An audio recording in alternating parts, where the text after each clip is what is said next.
It's easier.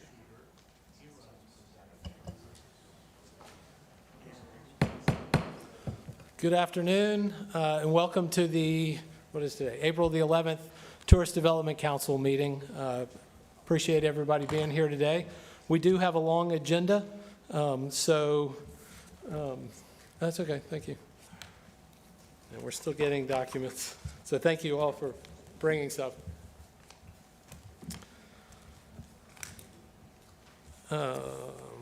In just one moment. I was going to ask Danielle if the meeting was properly advertised, but she handed me a copy of the advertisement. It was advertised on April the 6th in the Escambia Sun Press. Thank you. Oh, I think we got those. Yeah. So the meeting was properly advertised. Danielle, if you would, please, call roll. Jeff Burgash. Here. James Reeves. Here. Mary Hoxing. Here. Shirley Cronley. Here. David Bear. Here. Ronald Rivera. Here. Matish Patel, I believe. He's online viewing. Tinya Day Broughton and Casey Jones. Here. So we have 8 present, and that makes a quorum. Next we'll open up for public forum. Anyone from the public who wishes to speak today, please sign up. We've got one. Carrie Freeland, if you would like to come on up. And please, because we do have a full agenda, if you would please limit your comments to 3 minutes. Yes, sir. I'll be brief. Thank you, Thank council you. members, and my sincere condolences, Mr. Chairman. I lost my mother in January. Thank you. I brought this fishbowl up here today to show you how interested the stakeholders are in procuring a large vessel for an artificial reef. I set this bowl with this little sign that says, money is in this jar, will help help bring us an artificial reef. I set the jar on the counter 2 weeks ago, and there's a little over about $100 in there so far. What this means to me is that the people who come into our facility are interested in having another large shipwreck to dive and fish upon. I plan to continue this effort because it is this type of effort that enabled us to obtain the Ocean Wind, a 65-foot tugboat that we were able to sink, and it's become one of the most visited sites in the area. There's currently video of the wreck being shown on the Visit Pensacola site. That was over 8 years ago that we sunk the Ocean Wind. We need more of these types of wrecks to keep our visiting divers interested in the sites that we do have. In the last year, Okaloosa County has procured and sunk the Miss Joanne, the Courageous, the Miss Nellie, the Coordinazo, the Manta, the Dolphin, and right now, the Atlantis and the Cyclops are being prepared for sinking as we speak. So they've gotten 8 in 1 year with the help of the Tourism Development Council. And we've gotten 1 in the last 8 years, and I personally raised $10,000 to procure that vessel. I remind us all of the Bill Hu study that showed that for every dollar we spent, we get $150 in return. I'm going to quote somebody from Okaloosa County's team. Says, these artificial reefs have a dramatic effect on the biodiversity in our surrounding waters. In my next diving video, I'm going to film the life over an artificial reef and the life over the sandy bottom to really show how these reefs bring in sea life, in turn bringing in tourism through fishing and diving. Alex Fogg and his team are literally moving mountains in the form of ships to increase our fisheries. That's all I have. Thank you for your time. Thank you, Carrie. Thank you. Next speaker is Keith Milley. Did I pronounce that correctly with FWC? Yes, you did. That's correct. My name is Keith Milley.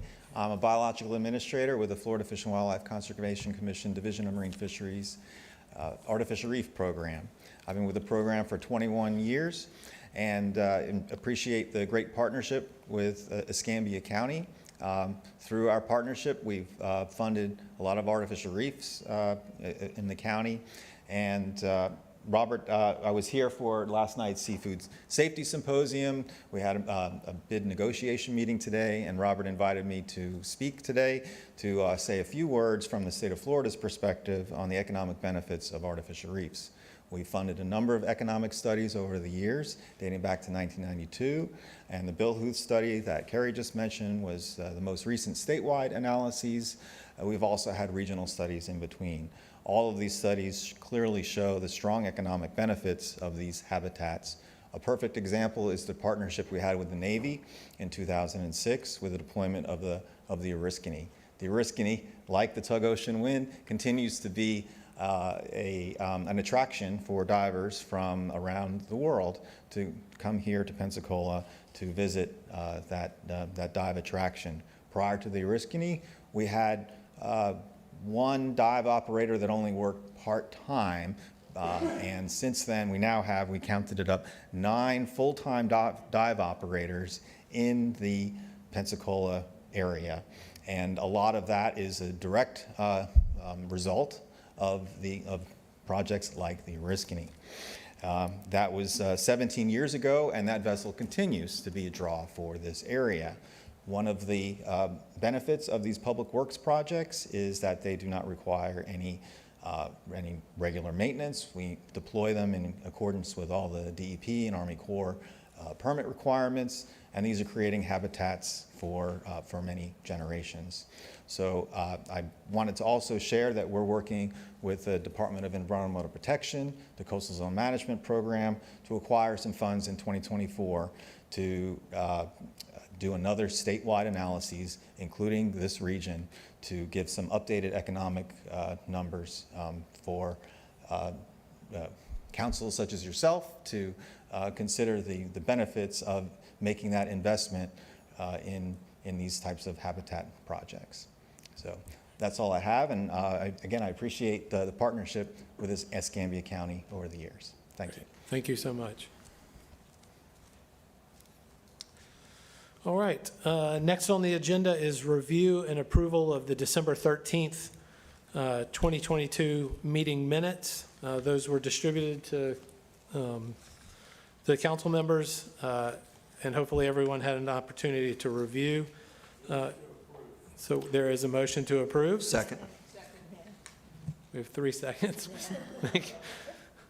Take your pick, Danielle. Are there any objections? Seeing no objection, please show those moved. Approved, sorry. Review and approval of January 27th special meeting minutes. They were also distributed. Second. We have a motion and a second. Is there any objection? Seeing no objection, please show those also approved. All right, next item on the agenda is the status of funds available. Clerk of the Court, is anyone here from the Clerk of the Court's office? No one from the Clerk's office? Well, thank God the county's office, OMB, is here. Stefan?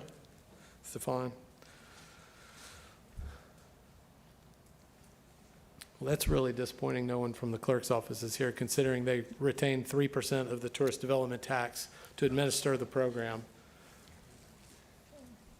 Good afternoon, council members. Stephen Hall, County's Budget Office. So I'm going to introduce you to one of our senior budget analysts, James. He's actually going to do the presentation on the financials, and then I'll come back after him. Welcome. Hi, good evening, Council. It's good to be here. I do want to introduce myself. I am James Baker, a senior budget analyst with the Escambia County Budget Office. Today, I will be presenting you with the status of the TDT funds through March of 2023, and you should have a copy of that as provided by our clerk's office. The fiscal year 2023 collections through the end of March total $6,844,980, as compared to the collections through March of 2022, which totaled $6,851,867, which results in a collection difference of roughly $6,887 compared to this year versus last. The FY23 collections through March totaling $6,844,980 are 36.51% of the fiscal year 23 TDT budget of $18,750,000. The expenses through March 20 of 2023 total approximately $7.8 million, and the breakdown of those expenditures are provided in the backup provided by our clerk's office for your review. Finally, the current TDT cash balance is $19.9 million, and the rolling fund balance is $20.1 million through March of 2023. This does conclude the status of the funds, so at this point I will turn it back over to our Finance Director, Stephen Hall. So thank you for your time. Thank you, James.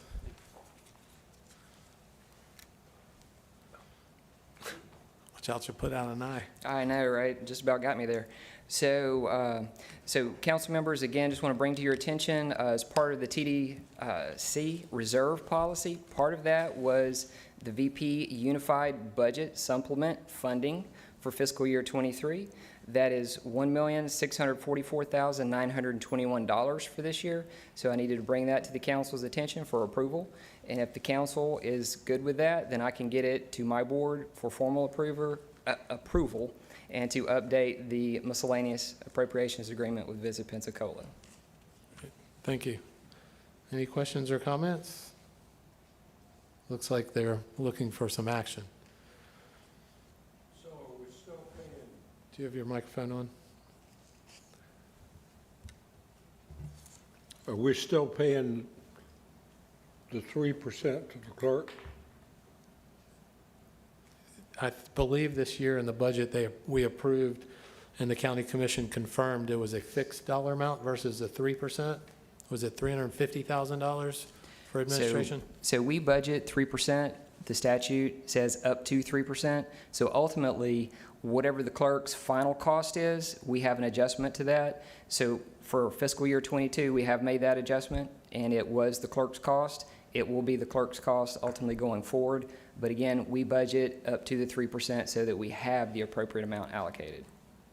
The rest of that stays in the TDT fund and is ultimately used to support the TDT programs. What was the cost versus the 3%? I'll have to get it for you. I mean, if we think that's an issue, We need to address it. Yeah. Well, and I know one of the conversations that we've had was about the cost analysis.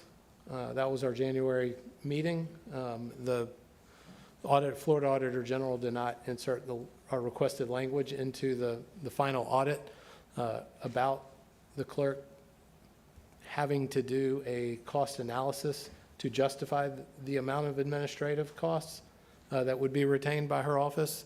You know, I know we're talking about another ordinance today from the county commission, but the county has to update that ordinance as well.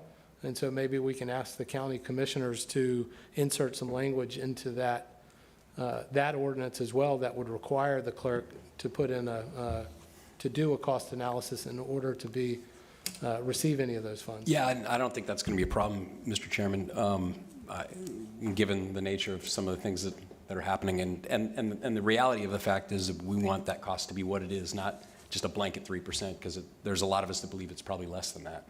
So if you have some suggested language, do you want to use that same language from a previous, was it a previous audit result from a different county that had that language? Where did we get that language from? There was I believe it was the Walton County. Walton County, yeah. Had some language So, in their audit.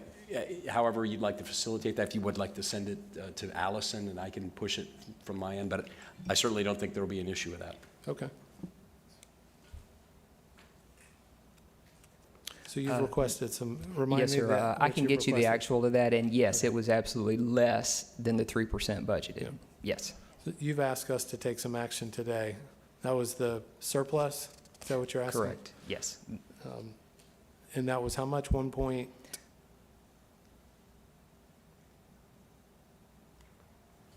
$1,644,921. And And again, this would be in accordance with your reserve policy. So you want us to make you just want a motion, Mr. Chairman? yes, sir. Okay, I move that amount, that we send that forward to the Board of County Commissioners for their approval, per our policy. And I second it. So we have a motion and a second. Is there any discussion? Oh, you're ready to vote. Any discussion? Seeing none, call for the vote. Those in favor, say aye. Aye. Any opposed? So moved. Thank you. Thank you. Does that end your report? Thank you. All right. Next item on the agenda is the Pensacola Bay Center. Is Michael Capps, I see you in the back. Do you have an update for us? Welcome. Thank you, Mr. Chairman, council members. Thank you for the opportunity to come give you an update from the Bay Center. Everything's great. We have an aging building, but we're doing really well with our attendance, setting some records with WWE, Pensacon, Sunbelt, Disney on Ice this past weekend. We had a little over 5,000 more tickets paid this year than it was last year. Same scenario with Sunbelt. Their tickets paid were up. Ice Flyers are up. They're averaging about 3,500 people in the building this year, which means they have about 4,600 out. So that's how many tickets are sold, distributed throughout the community. Just for reference, the last time that the hockey team had an attendance over 3,000 was 2014. Prior to that was 2001, and they were at 3,100. So trending in very good directions. That's helping all of the revenue streams coming to the building and keeping us in good financial health. Upcoming for events that we have, we're getting into graduation season in May. But before we get there, we've got a playoff this Thursday. We have White Tie Rock on Saturday, Harlem Globetrotters on Tuesday. And then we hopefully will have a second round of playoffs if they advance. And they're playing the top seed with Peoria, playing tonight, Thursday night, and then making the road trip up there this weekend. In May, we also have Monster Jam. We have an event that we're doing with Cadillac Banks with Jeffrey Osborne and After 7. He's running the facility and putting on the show and taking care of all of that. We also have another Island Fights event coming up. June, we roll into Fiesta Coronation. Second Baptist Church of Houston is coming back with their 2,500 students that they put up out at the beach and bring in, and they're in here for a whole week. After that, we have Revolution Talent Dance Competition that actually hosts competitions in our building and the Sanger Theater as well for a whole week. It's actually 6 days of competition. And they're doing really successful. We're on the 3rd or 4th year with them. In July, we have a new event. It's called Unite Gulf Coast. It's a Christian event produced by an evangelistic church out of Birmingham. But they're bringing in some pretty big headlining acts from the Christian side of things, and looking forward into July. Aside from that, we're working on continuing to make sure the improvements to the building, what we can do with the monies that we have allocated for our annual operating budget, as well as our capital, and then the big long-range planning with the facility condition assessment. We've gone through with county and purchasing to put that RFP out. We have come to a firm that can provide those services, and we're working towards presenting that to the board here in the coming weeks. Great. Thank you. Any questions or comments for Michael? No? Great work. Thank you for the update. Appreciate it. All right, outside agencies, Unified Budget Group, and I believe, Stefan. Sorry, Chairman. That's So okay. the council did ask about the 3% for fiscal year '22. So we budgeted $461,250 in fiscal year '22. The actual cost of administration of the TDT was $329,019. So, or a difference of roughly $132,000. So that was reclassed back into available TDT dollars within the fund. So I just want to give that information to the council. Okay, great. So did those funds, they got added to that $1.644 million that you just number? It becomes part of your available fund balance. Okay. That answer your question, sir? Awesome. Thank you. I understand Ace wants to go has negotiated a deal with Visit Pensacola. Mary, come on down. Thank you so much Thank you. For having me, Chairman. And Tish, sorry you're not here. You have a little handout on your desk. And normally, I would not be doing this right now as part of this presentation because we're getting ready to do a wrap-up of Vacation Artfully here at the end of April. But I wanted to give you a quick update of Fufu. We're celebrating our 10th anniversary this year, November 2nd through the 13th. We have a $500,000 grant pool this year, which we're really excited about.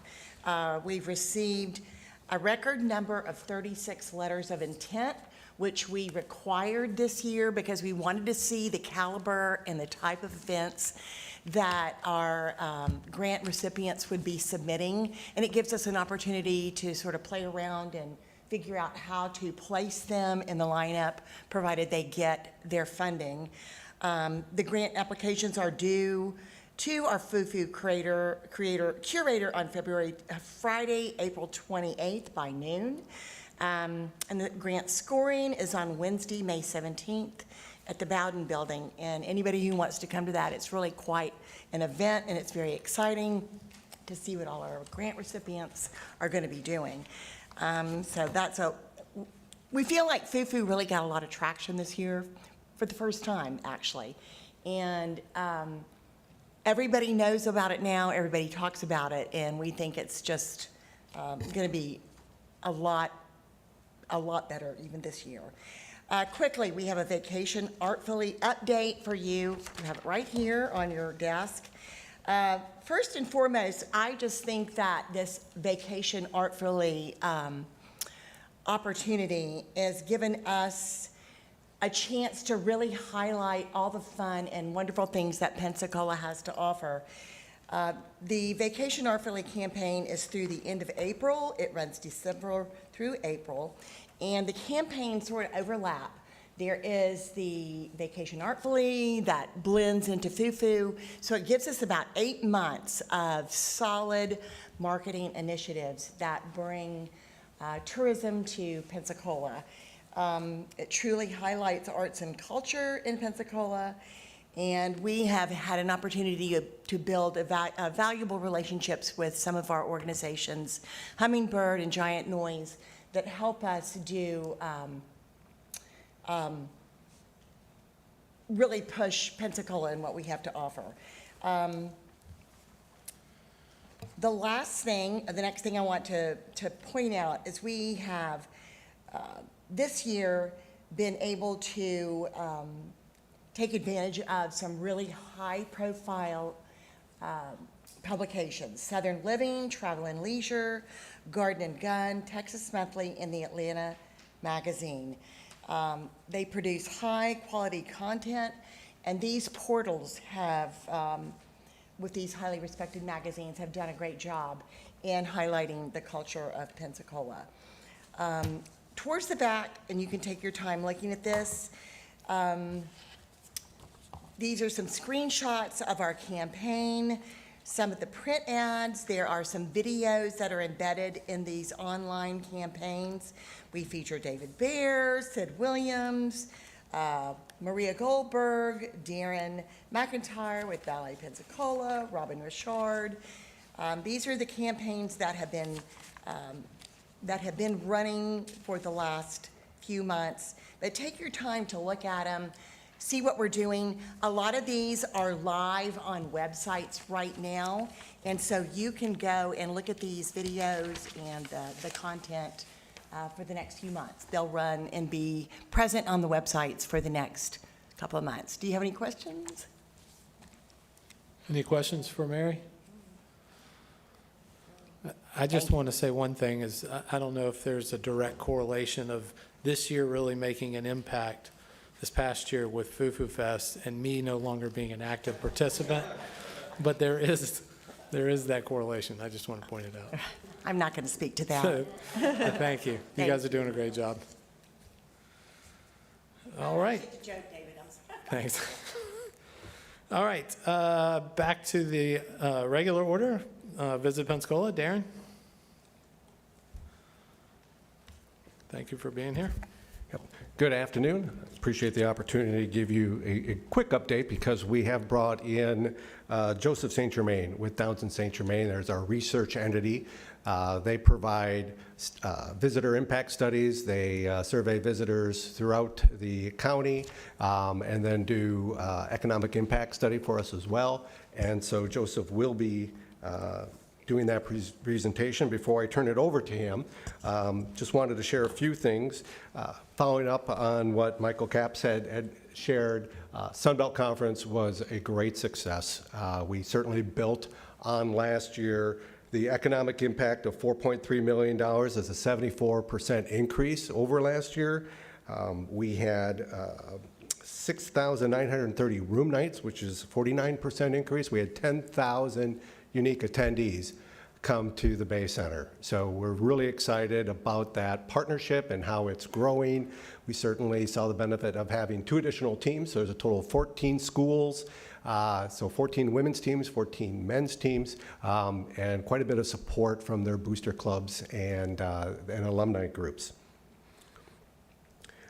As far as some other things that have been going on, late last month I sent out some information regarding some legislation that is going around. It's House Bill 7053. That is a bill that is targeting Visit Florida as well as local county TDT.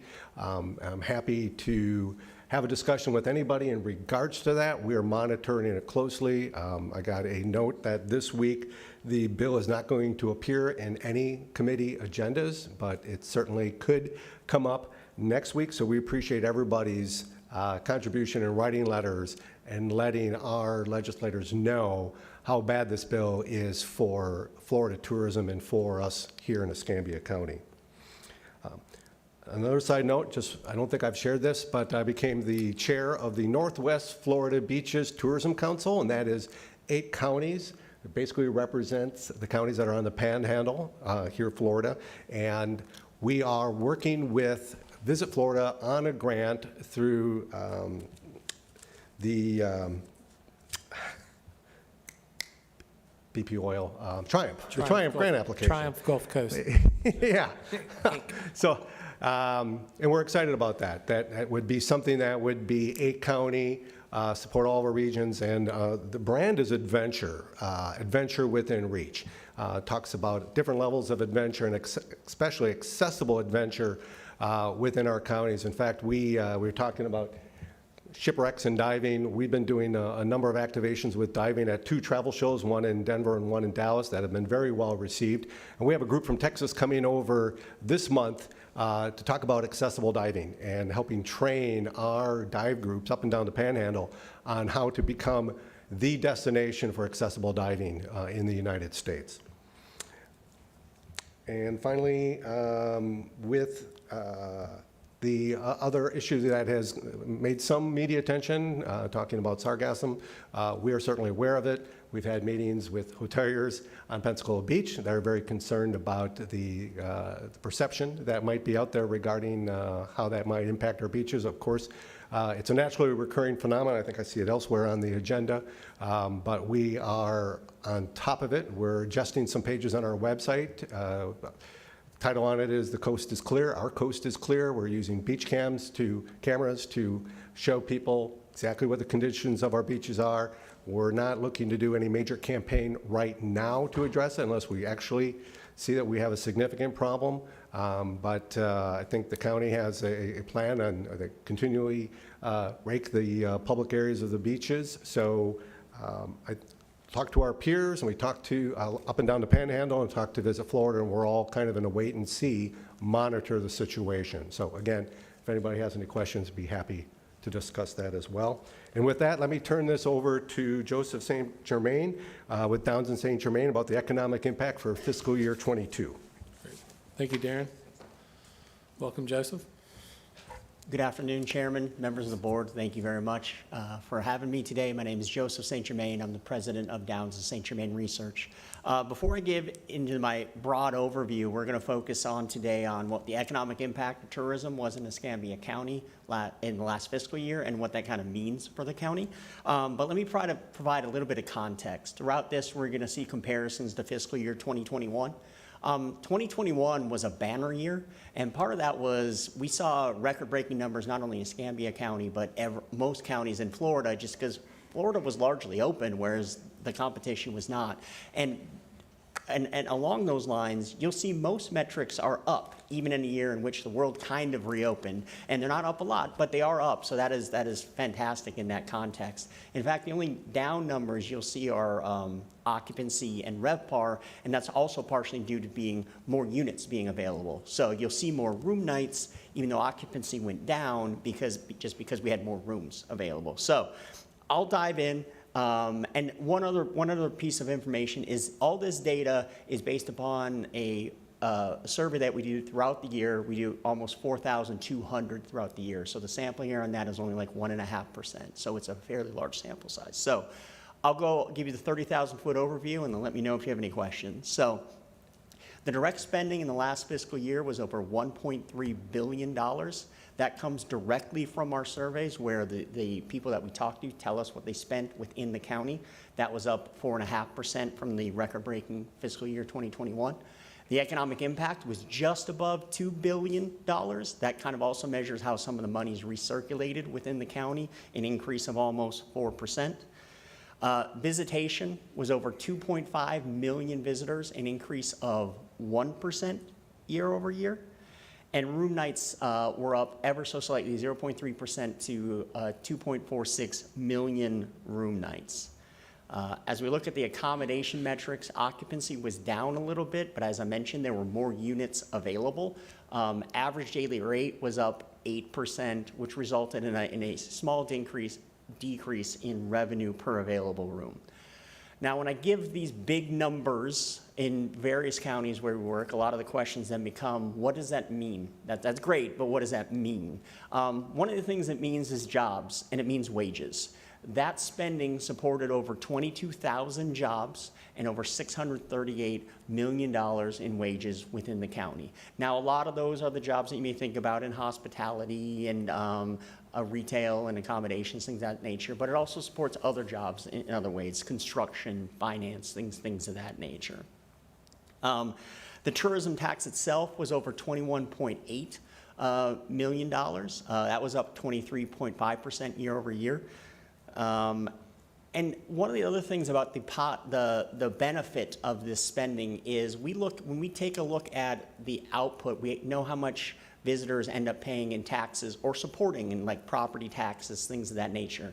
But they also have a cost when we're here because they're using your roads and using those things. So we looked at like the net benefit of tourism. So when you take into account how much it costs the county and how much in taxes it brings into the county, that ends up with a net benefit of a little bit over $61 million in county taxes that comes back that can be attributed to visitors, when accounting for their cost. So that is one number that we always like to bring up. And another way to look at the jobs figure that you saw earlier, anytime you see 113 visitors together, that equates to one job. Not that visitors move in packs of 113 people to make this easy, but it is just a nice little tangible way to give you another sense of what those jobs mean. And then finally, the last number I'll leave you with today before opening up to questions is, the question I get a lot is like, hey, I don't work in tourism, my family doesn't work in tourism, there's nothing that they do that helps me directly. And what do I say to that person? Well, what they're paying in taxes, but also supporting property taxes, is it saves the average household in the county $641 in taxes. Now, that won't be on their bill. It doesn't say, hey, here's your property taxes minus what your visitors are saving you, but when you take account of the taxes that are paid, and then also every household in the county, that ends up an average of over $641 that are kind of being offset by the visitors that come to the area. Now, that's a whistle-stop tour through an entire year and all those things, but I just want to give you a broad idea of the numbers, but then also open up to any other questions that you may have. Any questions or comments, council members? I have one question. Thank you for your presentation. Of the jobs that are created by the 113 visitors per job, do you have an idea of what the average wage for that job that is created? I mean, between those two, if I actually, shoot, I can do this on my calculator real quick. Sorry, I tend to be good with math in my head, but dividing 638 million by 22,149 is so it's $28,838 on average. Right, and those are generally service jobs. Yeah, that are being the created. majority are, but they're not all of them. That's one of the things I do want to mention. Anytime you talk about this, it's a variety of areas, but there are a lot in hospitality, accommodations, things of that nature. Okay. All right. Any other questions or comments? No? Nope. Thank you so much for your Thank you very much. presentation. Take care. Appreciate it. All right, next on the agenda is Pensacola Sports. I don't see Ray. I don't think he's here. Anyone from Pensacola Sports? Nope. All right, so down the agenda, other business. We do have some action items. Next will be county ordinance and resolution. We have today with us the Deputy County Attorney, Kristen Huell. Kristen, you want to come discuss the proposed ordinance? Please. Thank you. You're welcome. Good afternoon. Was there a copy provided of each draft in the backup? Okay. So the ordinance and the resolution were both prepared as corrective measures in response to the Auditor General's recommendations. And the ordinance addresses the first finding in the Auditor General's report. There are also a few other references, statutory references, that were revised just because the statute has changed since our code was last amended. And one of those provisions was to correct the cost of administration provision that's in the Code of Ordinances to state that it's the actual cost incurred and may not exceed 3% of the collections. And the other change that was specifically requested or recommended in the report was to limit the use of the 4th cent, the professional sports franchise facility tax collections, to those that are uses explicitly authorized under, I believe it's 3L. So that was the other major revision that was included in the ordinance. The resolution was intended primarily to address the third finding and recommendation in the report.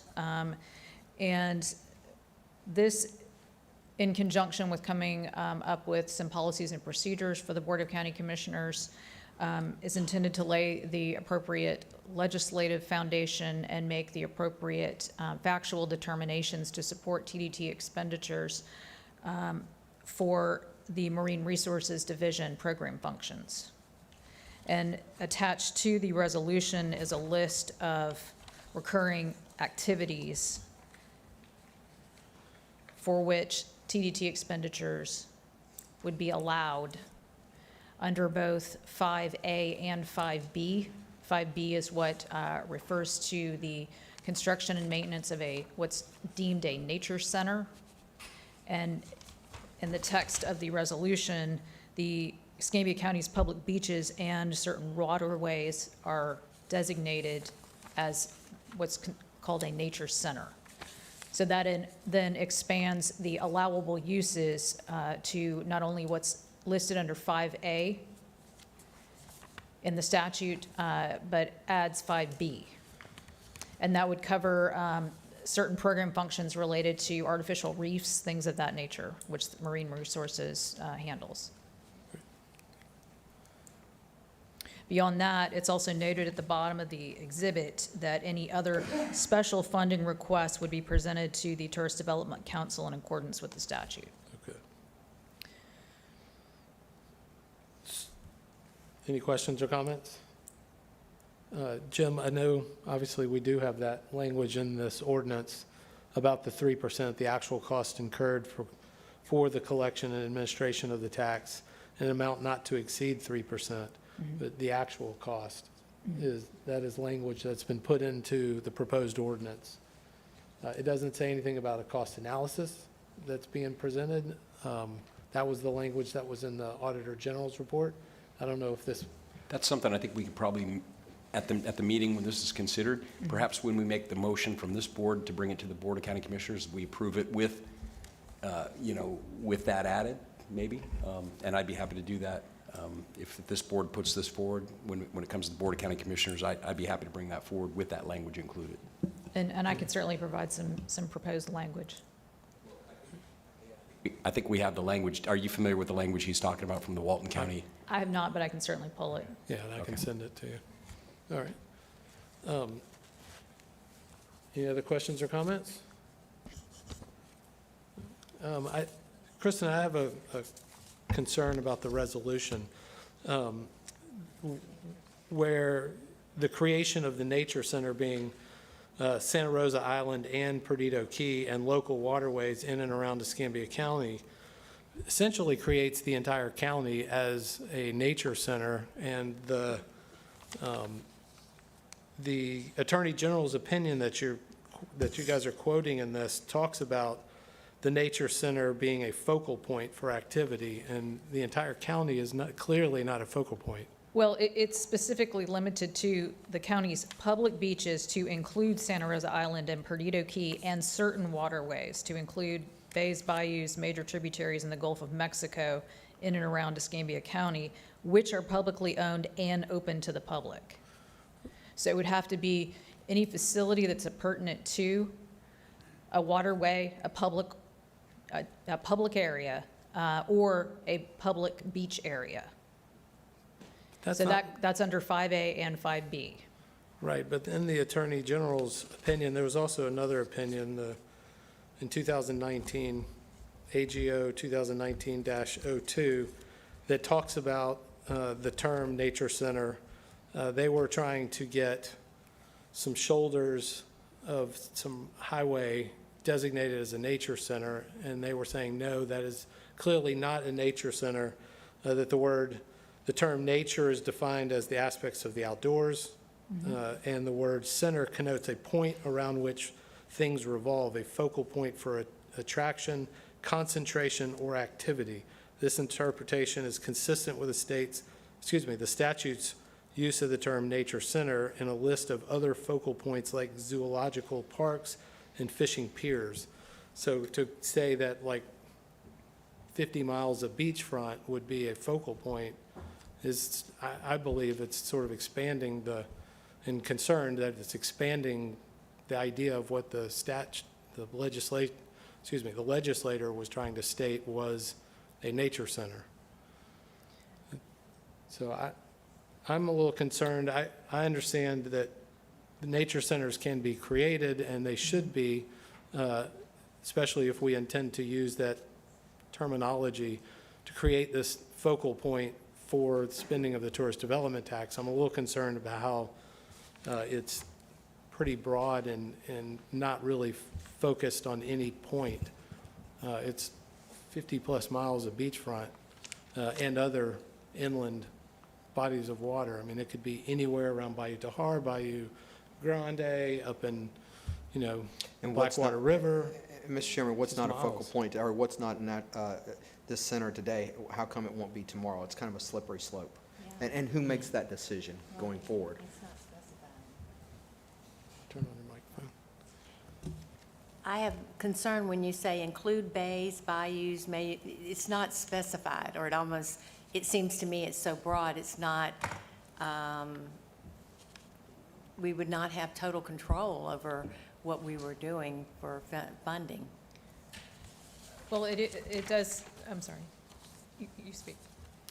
Hi, council members. So the intent of this is really just covering the current county's expenditures as it relates to marine resources and the services provided that ultimately benefit our tourists that come here. I mean, you know. And those are listed in Exhibit A. Absolutely. So it is not meant to go further than that. So again, I know Mr. Turpin, he does certain things on our rivers. He makes sure that our bodies of water are safe for fishing, swimming, et cetera. And one of the main things that I personally, you know, as I read through this, the things that our Marine Resources Division does that affects and enhances, that is the key word, that enhance our bodies of water that ultimately are used for tourism. So again, that is the direction that the county's going. And also the additional language that we added at the bottom was to say, hey, if there is anything beyond what we're currently doing, we will absolutely still come back to this council and get this council's blessing if it ever goes beyond what we're currently doing. This was the recommendation in that face-to-face meeting with the state attorney general, the auditors that came here. This was their recommendation to take this action and to go this direction. So we are just merely following those recommendations from our state auditor general.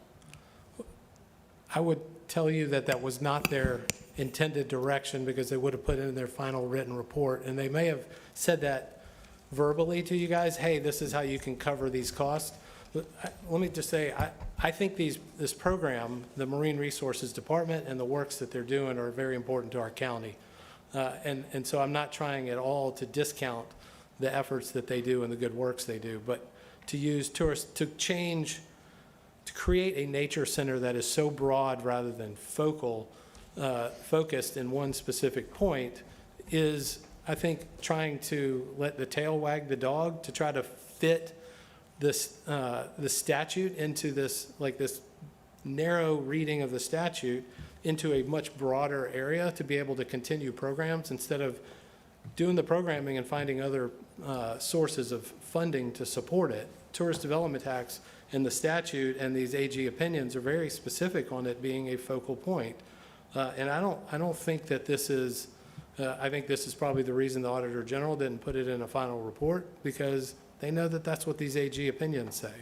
And that's what the statute reading is and what the legislature's intent was, that this could be a focal point, a nature center to market and grow tourism using. But to say all of this big area of the beach, and I hear what you're saying, it's just the programs that they're currently doing, but those programs have been massively expanded over the last few years using tourist development tax, just over the last 5 years. If you look at where their budget was 5 years ago, it was roughly $125,000, maybe $130,000, and today it's $350,000 in this year's budget for marine resources. So if the ordinance and the resolution changes to allow this, it's just going to continue to get expanded and expanded beyond what the legislature intended. Mr. Reeves?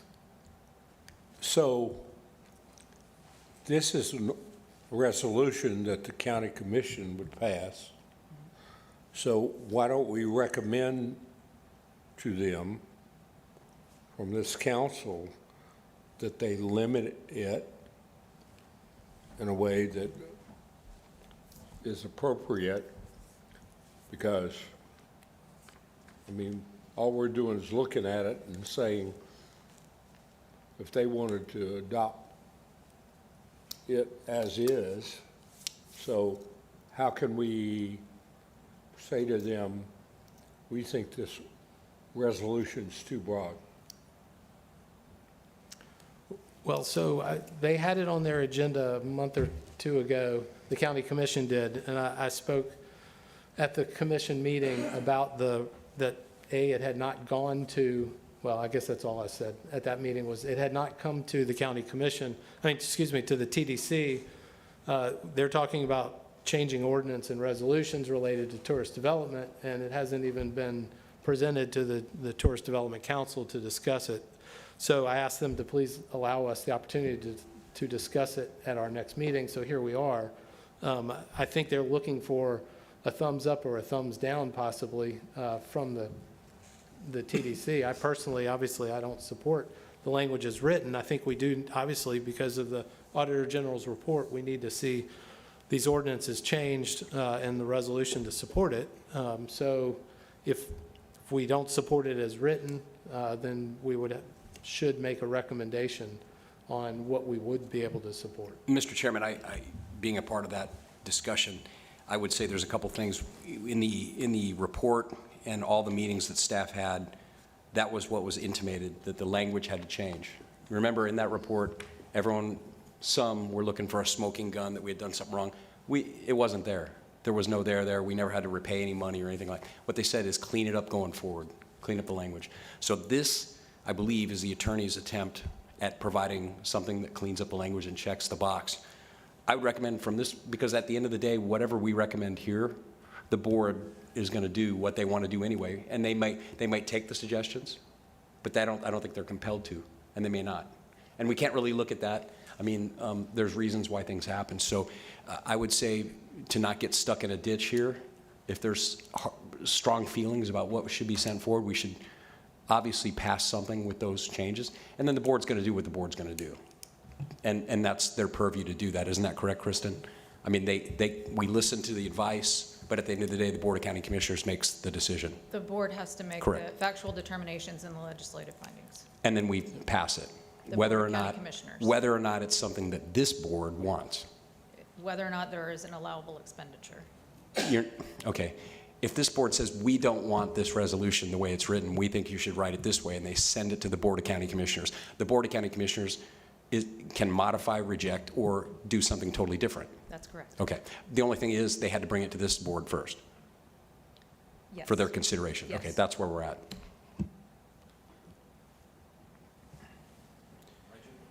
Ronnie? Yeah, just real quick. I think for me going forward, I think my only concern would be sort of supplanting the budget a little bit.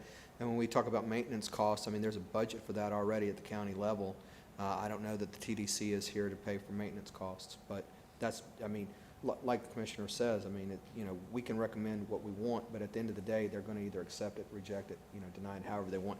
I just, for the record, I think, for me, I'd like to, I mean, I agree with you. I think it's a great program, and I think it's well needed, especially for Escambia County. I think it's how we package this moving forward. I think that's it. And like you said, there was no gotcha language on the last one. We're just trying to enhance what we already have. And that enhancement may be through, at least from my support, would be to remove some of that language on maintenance. But again, that's just me. Thank you, guys.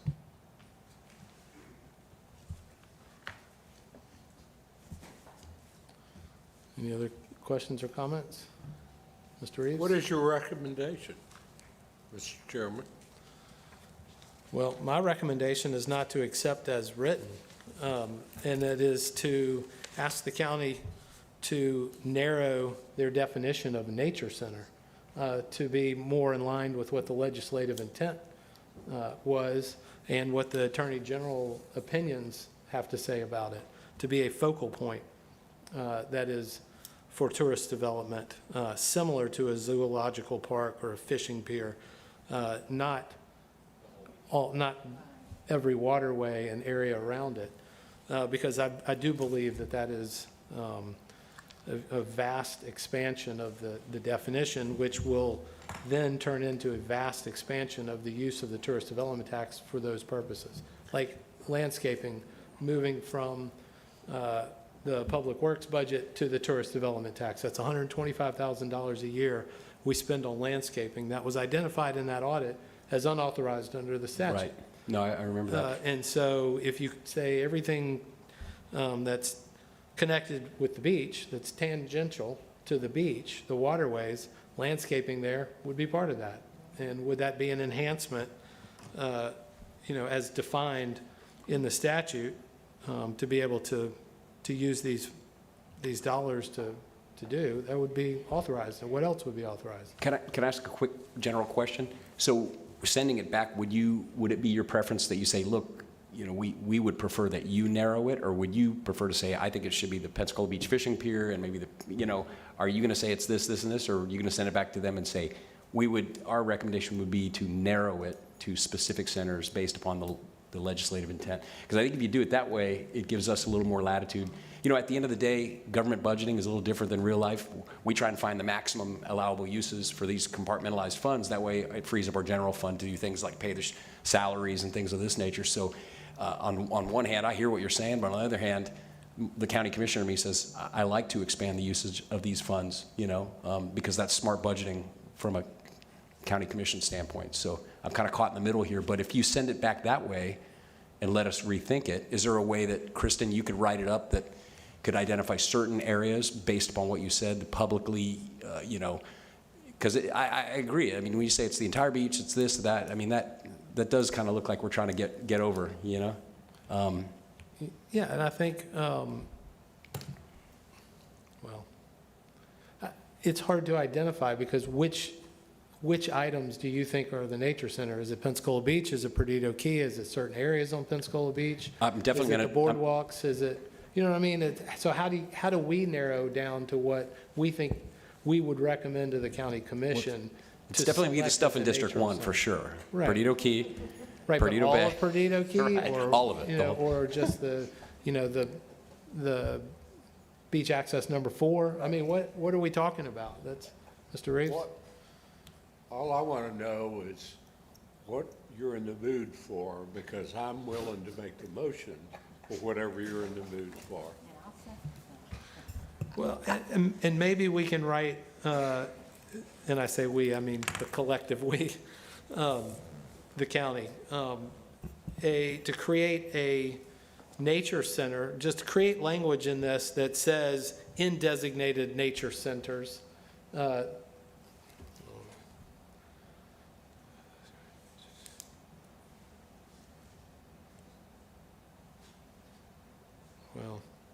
I think it's already in the statute where it's authorized, the statute authorizes you to use tourist development tax within nature centers. But this is defining what a nature center is in this resolution that is very broad versus focal. And so I don't know how to. So pick. you're saying nature centers could be like a nudist colony?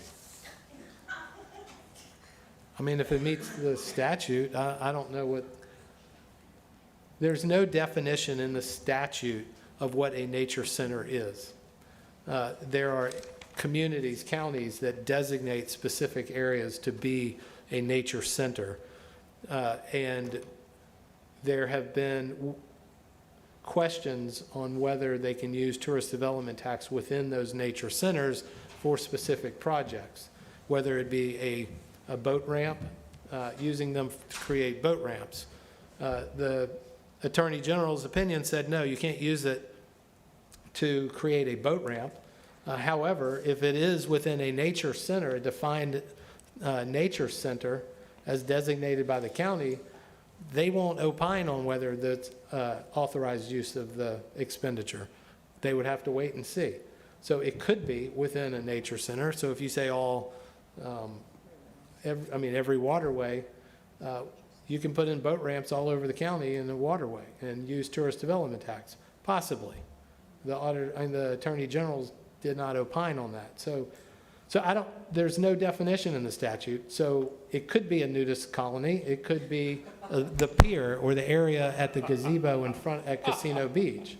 I mean, it could be any of these things, but it has to be that focal point, not a broad designation. But to draw it to a close, what would you recommend to the county attorney in order to tighten it up?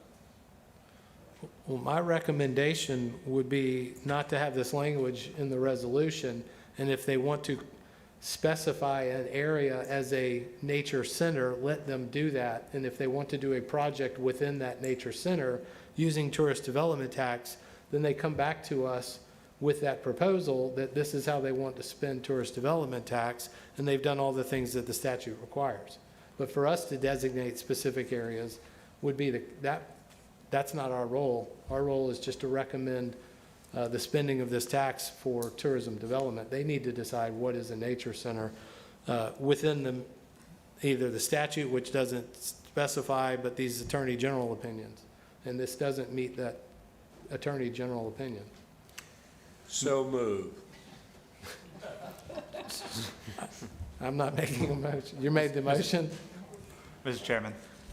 Yes, Okay, sir. Sorry. Mr. Jones. I feel like we may have enough specificity in here with it saying publicly owned.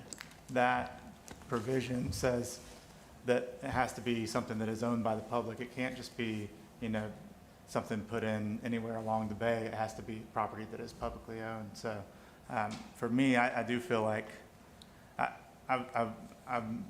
I'm with you. But then I start to read into that, and I think that does give protection, that it can't just be spent anywhere. On any waterway, it has to be, part of the waterway that is publicly owned.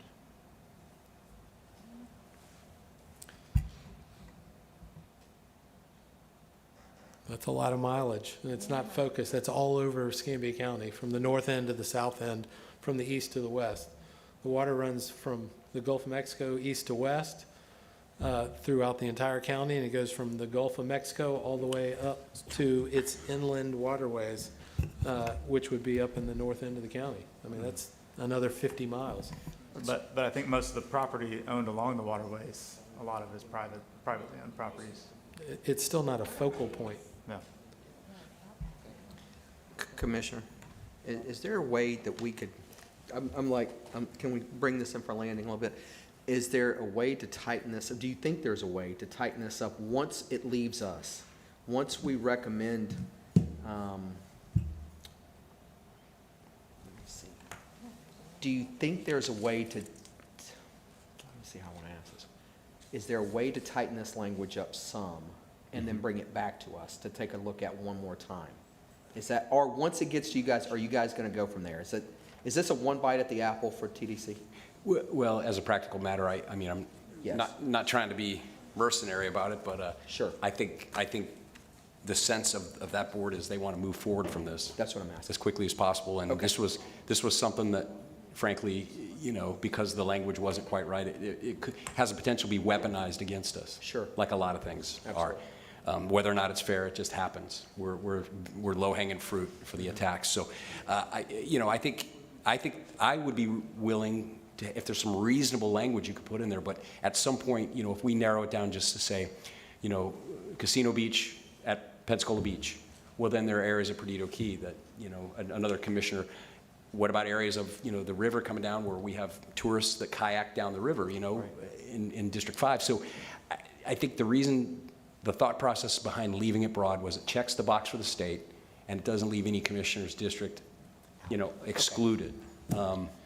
And again, I think, to the city councilman's point, the fact that it specifies it has to be publicly owned, that does greatly narrow the available locations where this could be applied. So, we could hash it out forever. I think we just give it our best shot here at the table, Mr. Chairman. I'm happy to bring the motion, but whether or not it survives the 5 at the county commission, remains to be seen. Kristen, let me redirect the question to you.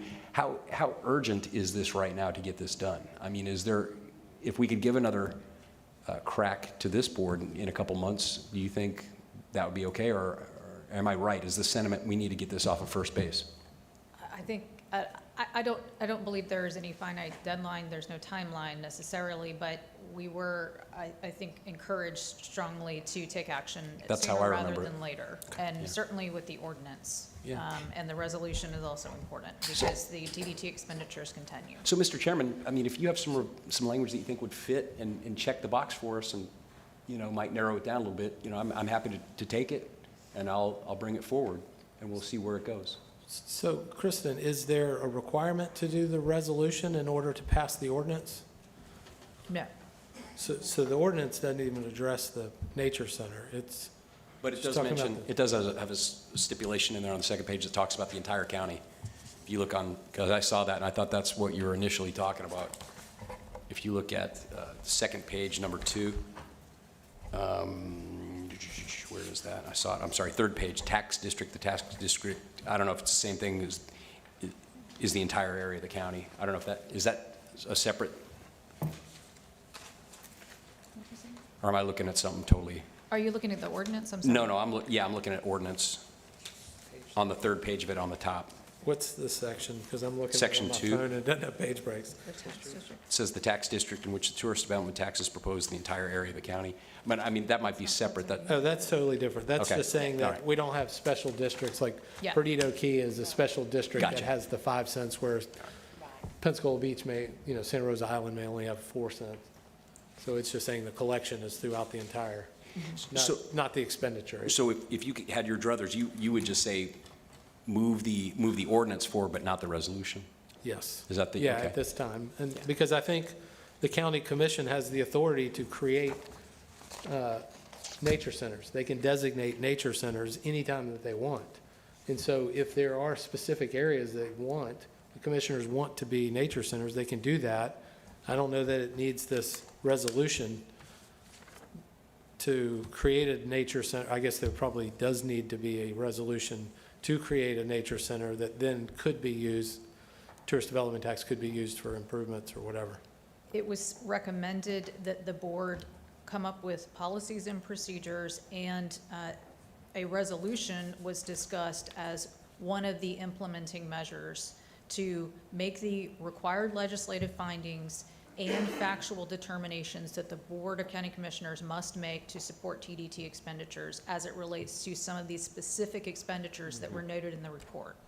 So then it wasn't necessarily their recommendation to create a resolution to be able to use the tourist development tax for those expenditures that were being used, they were being used for. It could be change the revenue source for those expenditures, like general revenue for landscaping at the beach or other expenditures Well, like that were identified. That's a separate issue, I think, coming up with designating a separate funding source. But if an expenditure is qualified, it's eligible, if an activity is eligible under the statute, then the recommendation was that there be the proper foundation laid, that there is, in fact, the board's factual determination and legislative findings to support the expenditure for that activity.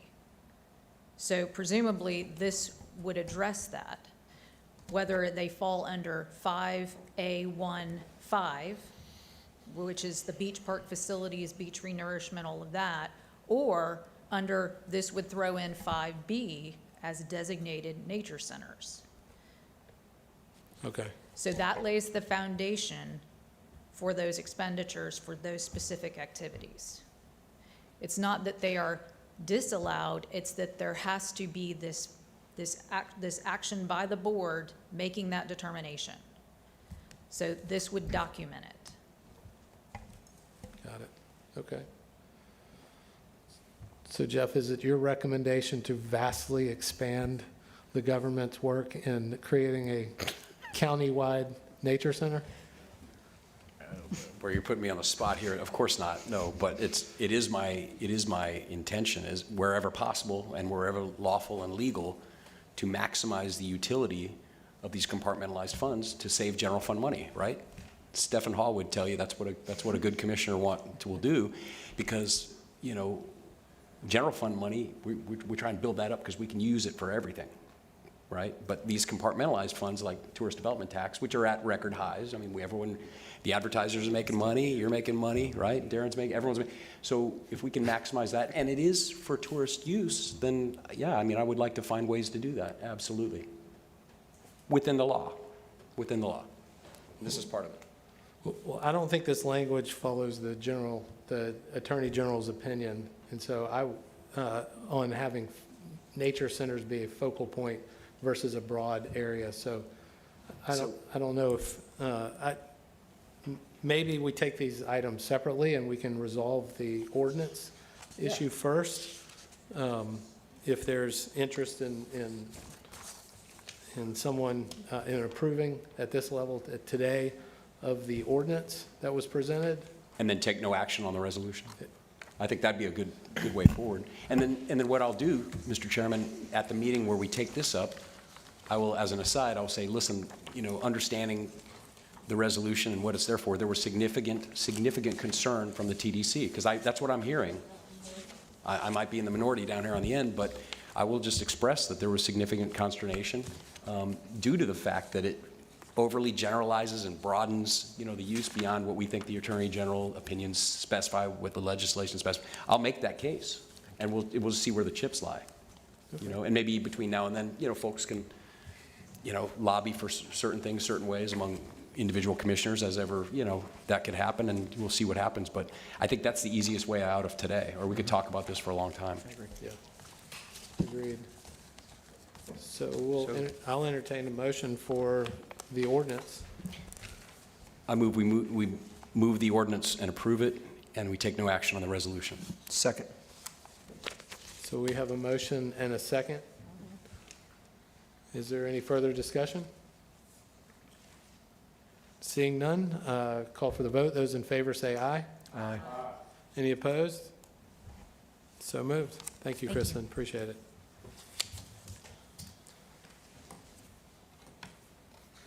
All right, next on the agenda is the Auditor General's report.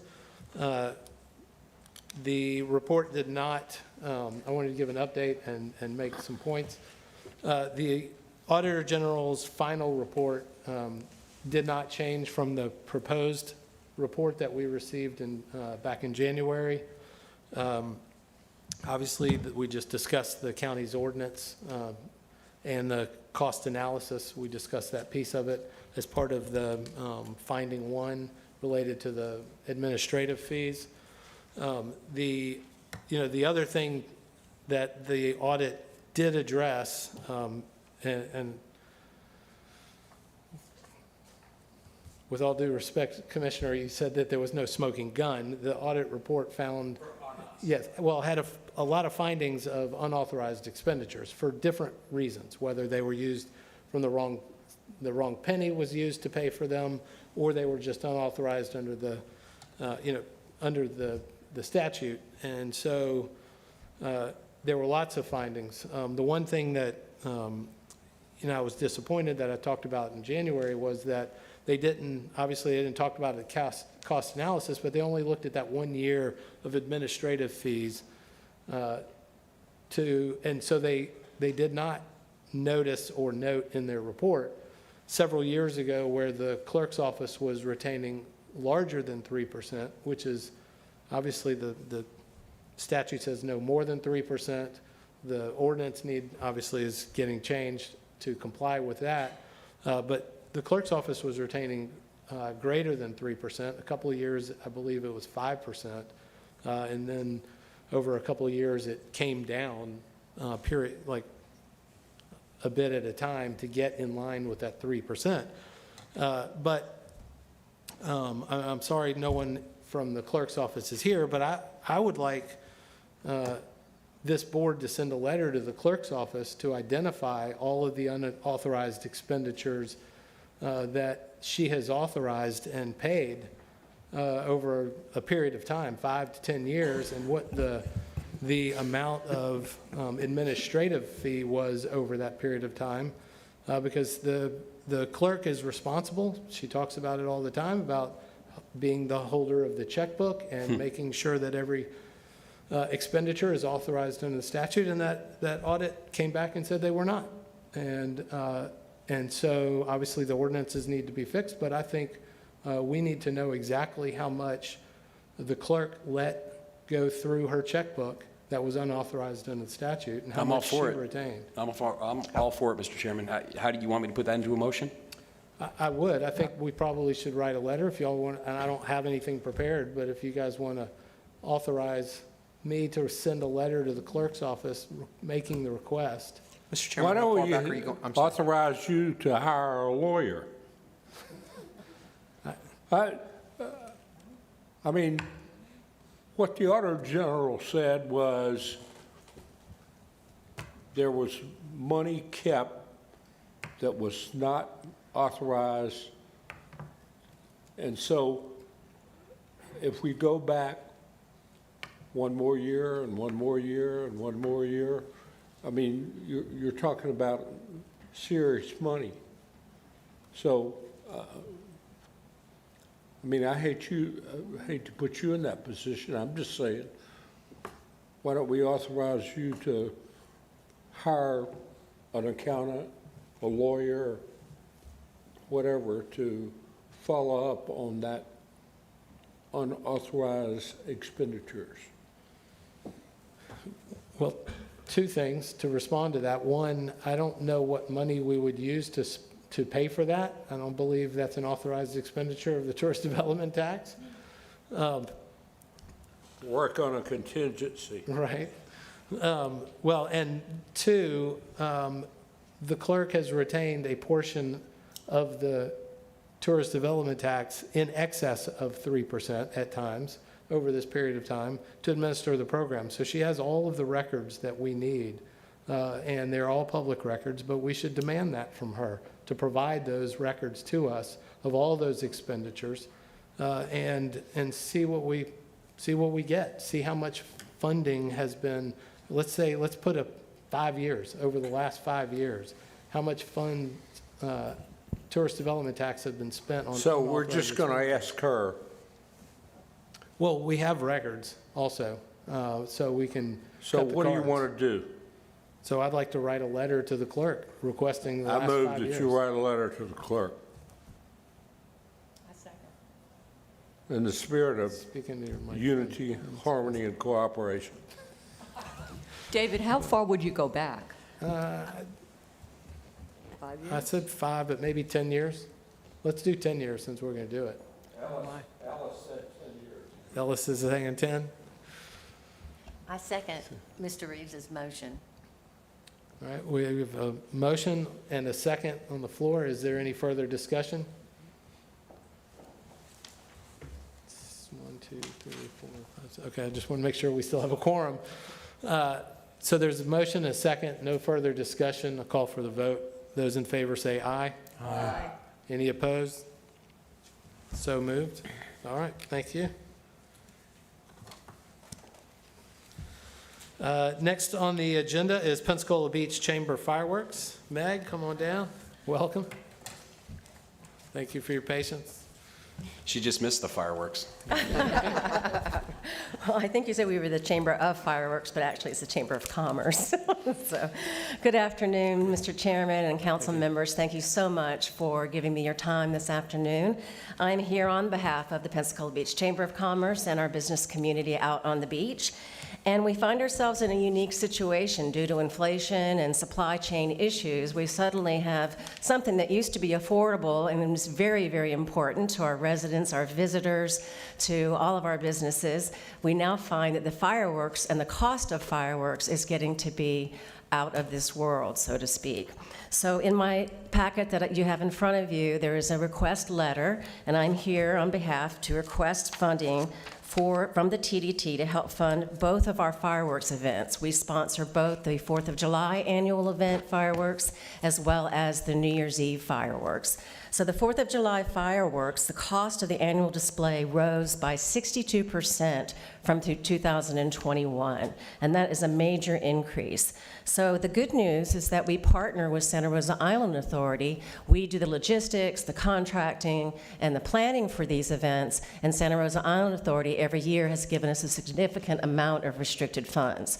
For the past 2 years, they gave us $45,000. Unfortunately, last year, the cost of the fireworks went up much higher than that. In the end, it cost us $62,150 to have the fireworks on the 4th of July. The Chamber absorbed that cost on our own of $18,000. So this year, we are also looking at what happened last year, just to give you a little history. Because of that, we found ourselves in a position when the New Year's Eve fireworks came along, we realized we didn't have it in our budget to spend that kind of money. So we talked to the fireworks company. They worked out sort of a lesser show for 5 minutes. It was about $7,000 using smaller shells, just a little pontoon boat. And we decided maybe not. So we canceled the fireworks in November. Big mistake. It was like we had canceled Christmas on Pensacola Beach. So I learned a lesson. The fireworks have to stay on New Year's Eve. So we actually met, reinstated, and we took some reserve money, and we went ahead and paid for that 5-minute show. I was on the beach that night and was standing amongst the crowd, so I was very proud of us for having saved the day, except at the end of the 5 minutes, everyone went, "Is that all there is?" Oh, that wasn't good. So we went back, and I've looked back at the budget now, and so what I'm asking for this year is a 20-minute show, which is what we want for, which we have done every 4th of July for the past, I don't know how many years. And then we're also asking for a 15-minute show for the New Year's Eve. The total cost of both shows is $140,000. I went to Santa Rosa Island Authority and asked them for additional monies, so they did increase what they give us in restricted funds to $55,000. So that leaves us with a balance of $85,000 to cover the fireworks. So that's why I'm coming to you, because I do believe that this should fall under the tourist development tax and what we're using that money for. Certainly, it is the most popular event on the beach. This year, the 4th of July falls on the day before the beginning of the festivities of the Red, White, and Blues Air Show. So we really want to have a great fireworks show. So if we stay with what we've done, it's a great company. In your packet is their proposal to us, and you'll see the breakdown of the expenses for the fireworks. And it's pretty obvious what I'm asking you for, but I don't want to get into the weeds with this, but I do want you to know that we've looked at several different ways to reduce the cost. And so the thing that sticks out the most with everyone is the cost of the barge.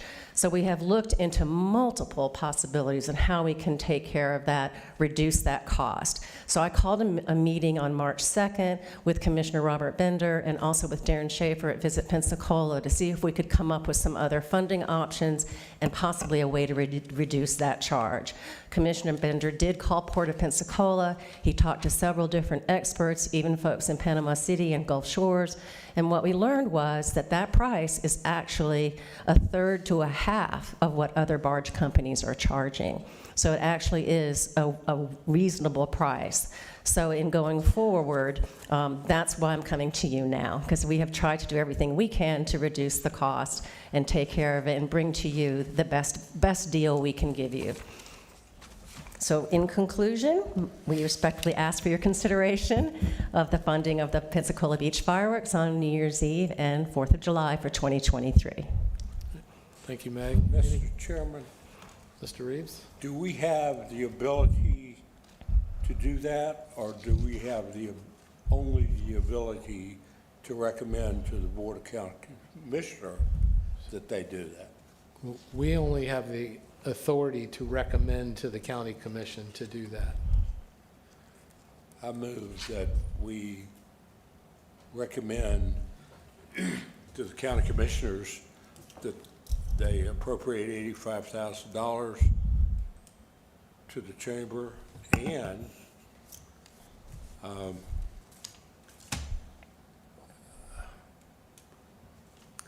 well, I just moved that we recommend to them that they spend $85,000 for the chamber for the fireworks at Pensacola Beach. I'll second it. So we have a first and a second. Is there any discussion? Discussion. Real quick, Mr. is this a one-time ask, or is this I'd something love you to guys- ask for this in perpetuity, but I think at the moment, if you're able to grant it to us for 2023, I would be really, really happy. And going forward, we do, though, need to take a look at it, because the way things are trending, I don't think the cost is going to be any less going forward. Yeah, so I want to remind just everybody that, so this is for the calendar year 2023, July and then December 31st. And those are in two separate fiscal years for the county. And so at the end of the agenda, you can see where I'm requesting to hold a budget workshop in May. And so I think today, for our consideration, we may want to discuss the July meeting, because that will be in this current fiscal year that's already been approved by the county commission. And then we can talk about, we can do whatever we have a motion and a second for funding it.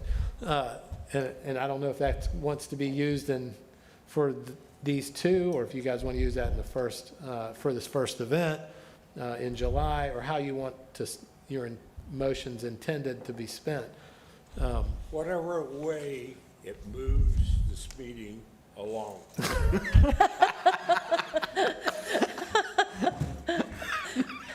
I mean, I'll Yes. bifurcate it, or I'll, Well, I mean, we could do that. I think Stefan's coming down, and we do have the reserved buckets that we've created, and so the question is, where do the funds come from?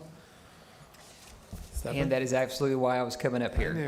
So the council does need to make a determination as to which bucket that you would like to pay from. The So, beach renourishment. Oh, no, I'm kidding. I really like my job. Yeah. so you currently have a special event reserve totaling about roughly $1.1 million, if this is something that council feels would qualify for a special event. Well, Mr. Chairman, I know in the past we've funded the Sertoma, for instance, for Yeah. downtown, out of the TDC. Yeah. So I think we've set the precedent here. I'm all for it. I want to do it. And in fact, there may be a request coming from the Perdido Chamber. Maybe we need it out in District 1 too. So I'm going to be supportive here. Hopefully I'll garner the same support for the other beach that brings in a lot of TDC, a lot of TDT, right? So yeah, I'm going to be very supportive. And we've already set the precedent. We've funded Sertoma to do this numerous times, going back a number of years. I'm going to be supportive of this, Mr. Chairman, but my question is, are we going to put this under a unified budget next time, or is there some thought, is there just some, are just moving along right now? Is that what you're saying, Jim? Jim's looking at me. I mean, are we going to do this every year with them? That's what I'm saying. What's the thought what process? difference does it make? All they're asking for Is one just time. this year. Fair enough, then move it then. Right, so do we want to fund just this year's event, is my question, Mr. Reeves? Because this year's event is only July. Right. Because this year to us is That's what I'm- fiscal year, not a calendar year. And I'm supportive of both. I made a They'll motion need to make that in their motion. to fund it for both July and December 31st. Okay. He just said that we've got Okay. just One $1 point million So you need 20,000. slush fund that we have to get the county commission to agree to. So why do it in 2 fiscal years? Let's just, Well, I think the county has policies on when the funds should be used within a period of time before the end of the fiscal year. That is correct, Chairman. So, but also the revised amount just for July is 20,000. What does that mean? And that's because we do get $55,000 from Santa Rosa Island Authority, so we can use that for the first show, but then you would have a balance for the second show on New Year's Eve, which would come to $63,000.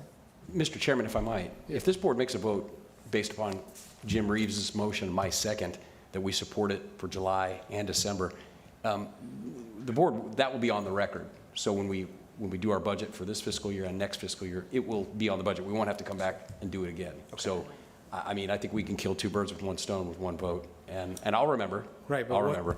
what portion is this year and what portion is going to be next year? 20 and 63. Correct. Mr. Reeves is correct. So 20,000 for July and 63,000 for December, and I will build the 63,000 into the budget for next year. So that It will be would included as 65. part of the budget. She's requesting 85,000. Was that your motion, 85,000? Yes. Not 83? I think it was. Second stands. Okay. Close for discussion. Any further discussion? Not? Call for the vote. Those in favor say aye. Ah, Any opposed? So moved. Thank you, Meg. Thank you very much. You're all invited to come out to the beach and see me at the Visitor Information Center and enjoy the fireworks. Thank you. Yeah, thank you. All right. Next item on the agenda is the General Chappie James Memorial Foundation. I wasn't sure. I put Butch Hansen and Chris Joseph on the agenda, but I wasn't sure. Right. Please introduce yourself, sir. I'm Lou Anderson, retired Navy commander, and my beautiful wife is a retired Navy captain. She's here with me today. Chris is coming next. He's going to give you some of the nuts and bolts, but it's my pleasure to rise today to speak on behalf of the General Chappie James Memorial Plaza. Both my wife and I retired from the Navy, and it really just shaped us in so many ways. As a young naval officer in San Diego, I learned that General Chappie James was a person that grew up more or less on the same dirt as myself. I grew up in Tallahassee, and we came here to play basketball against the local high schools. And I was inspired by him when I learned that, yes, we're from the same neck of the woods, but also that he was such a high achiever. He was a Tuskegee Airman, and he achieved a four-star general status, the first black four-star general, in a political and social climate that was very different from the climate that we have now. So I was inspired by that. And I dug a little deeper, and I tried a little bit harder, knowing that, you know, somebody like myself had achieved so much in years past. And even now, 45 years after his death, he continues to be inspirational. He, because of his name, inspires young boys and girls to be aviators, to focus on STEM, the science, technology, engineering, and math, and they're tutored in the museum that was his house where he grew up. So many good things regarding that. I'm not wearing a ball cap today, but if I was wearing a ball cap, it would be a Navy ball cap. So often I'm stopped by people who maybe served in the same duty station as myself, and we talk about the old shipboard days. And it drives a certain emotion, but even people stop me who never served in the military, who would say, my uncle or my dad or my brother served in the military. So it serves to generate a certain amount of emotion. So this is obviously a strong military community with so much Air Force, Navy, Marine Corps, and Coast Guard. And that emotion is what helps to drive people to the community. I noted from the previous presenters how they talked about how important tourism is to Pensacola. And just linking the General Chappie James name to Pensacola helps to drive emotion and perhaps more visitorship than we otherwise would get. And it's not just because the local businesses will give you a military discount if you show an ID. It's because Pensacola is beautiful.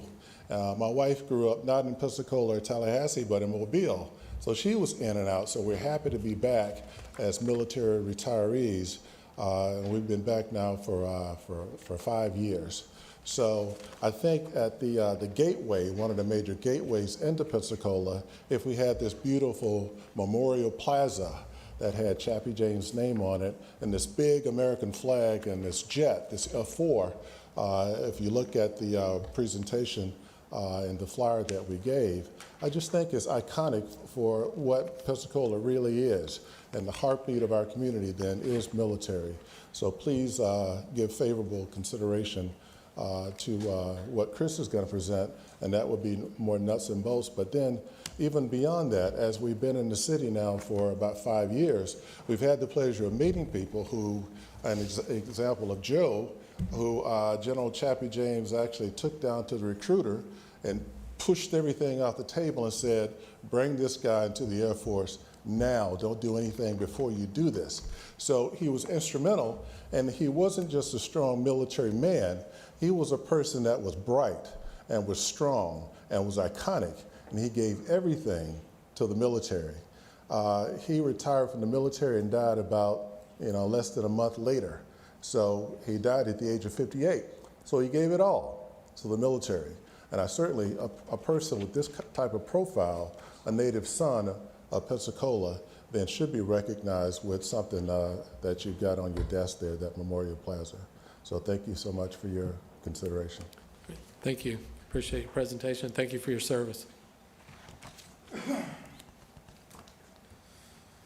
Captain? Chairman Barrett, fellow board members, thank you very much for allowing us to make our presentation.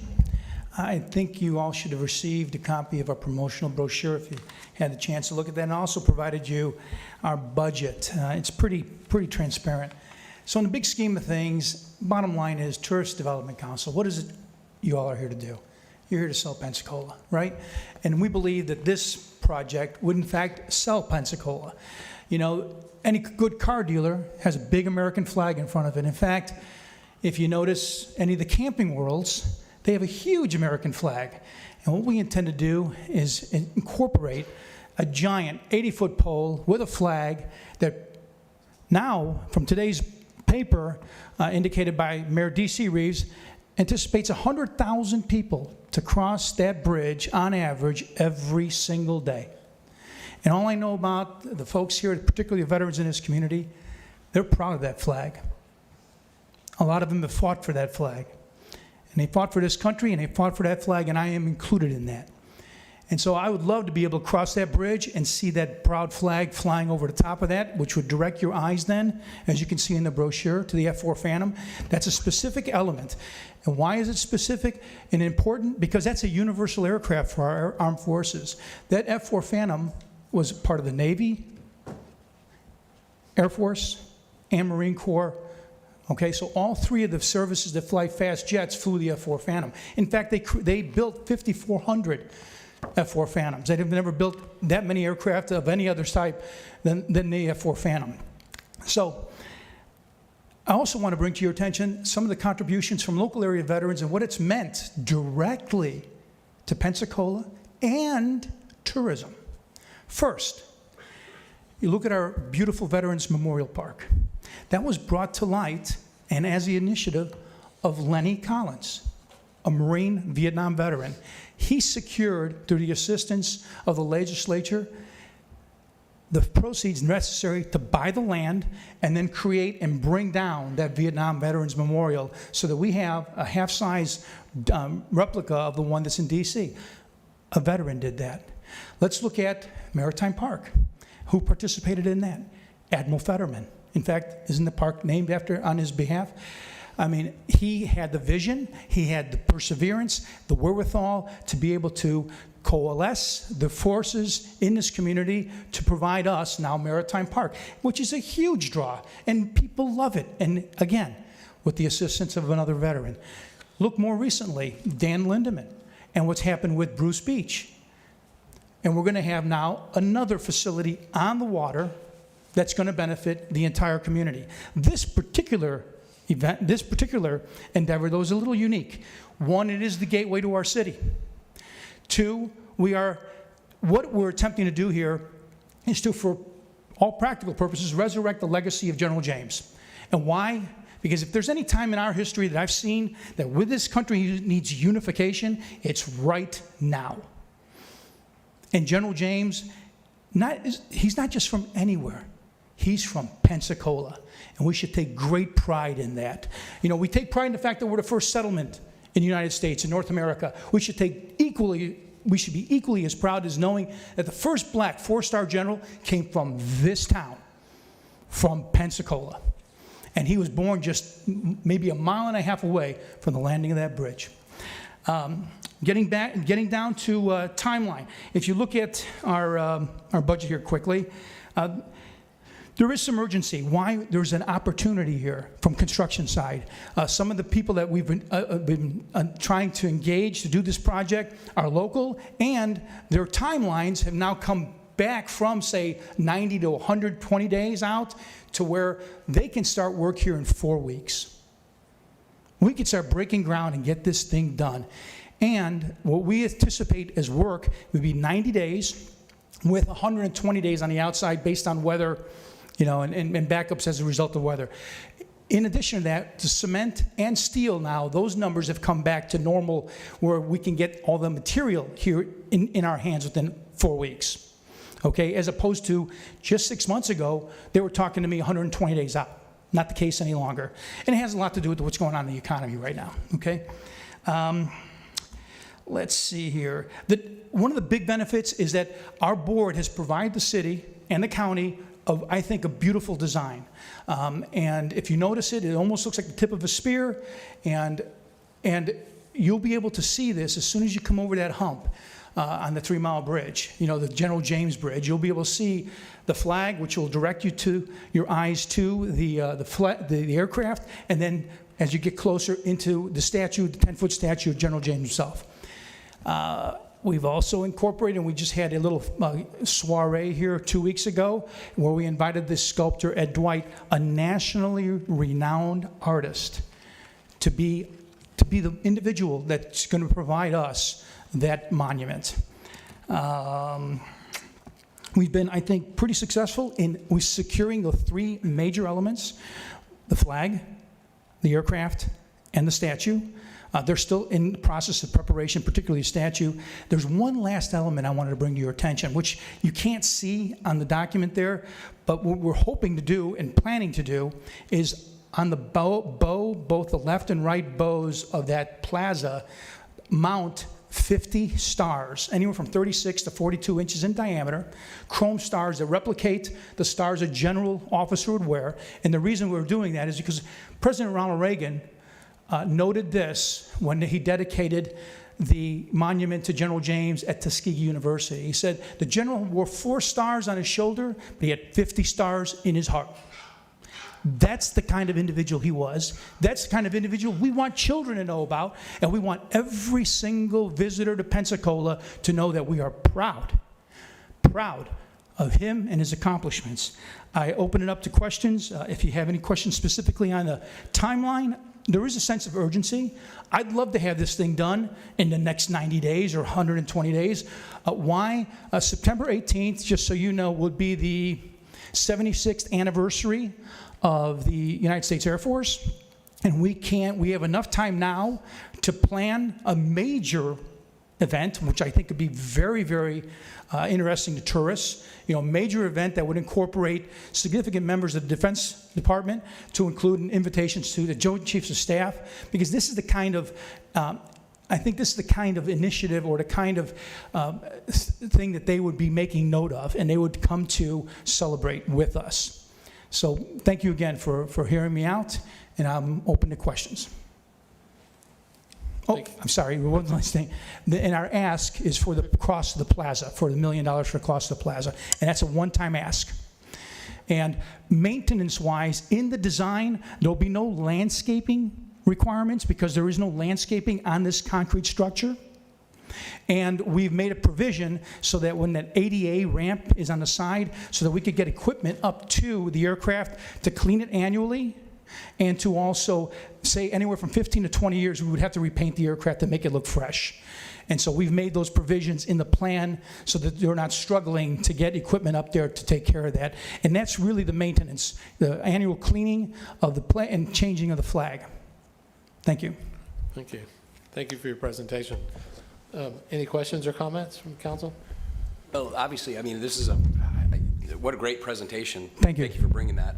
And obviously, we're all very supportive of what you're doing and the whole thing. But the only question that I would have is, the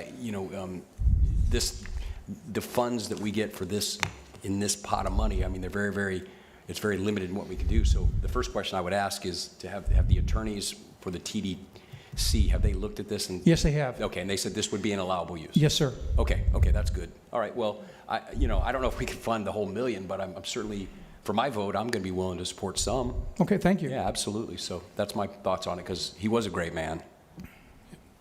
So I guess we could ask Kristen, since she's here, would this qualify as public facility under the TDT uses?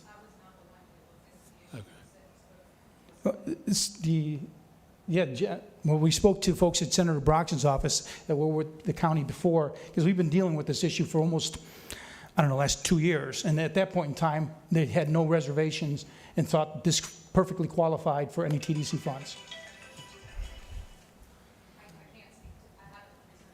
Okay. And okay. Thank you. I'll give you my card. We can, Yeah, and I apologize, I'm not trying to put you on the spot. You were the only attorney in the county's office here. Any other questions or comments? Mary? That's a lot of money. It is. Yeah. But how much money have we already given to this project? Nothing. None. We have not. They came to us Last year? about a year or so ago and Right. presented, and Commissioner Bender had asked them what they had done for private funding. They had committed to, I think at that time he had mentioned that they had committed to funding this 100% with private dollars. And I guess because of COVID and the pandemic and other reasons, fundraising was down, and so they were coming to us and to the city looking for other additional funding sources to help offset this beautiful Thank you.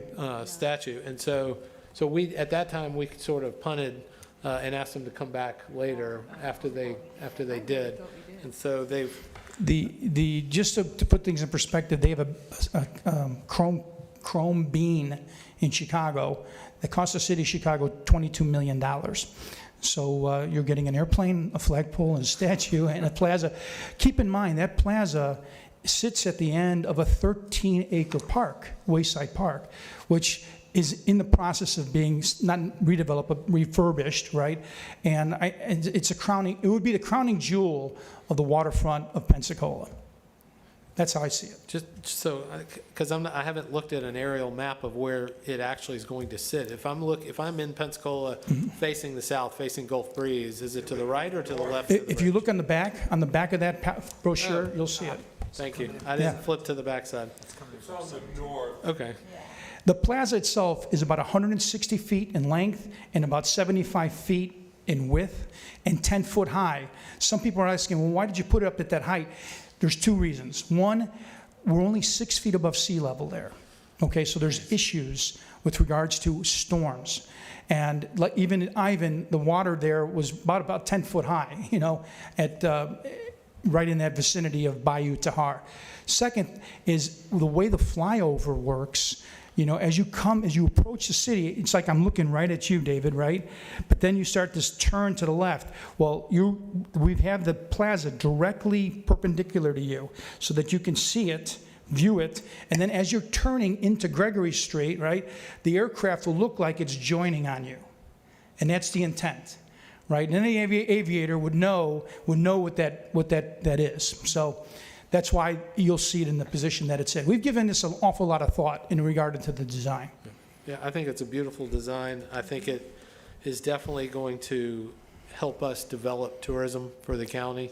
I hope that's ultimately what we want, right? We love Pensacola. We know what you all want to do. We want to help you sell Pensacola for a lot of reasons.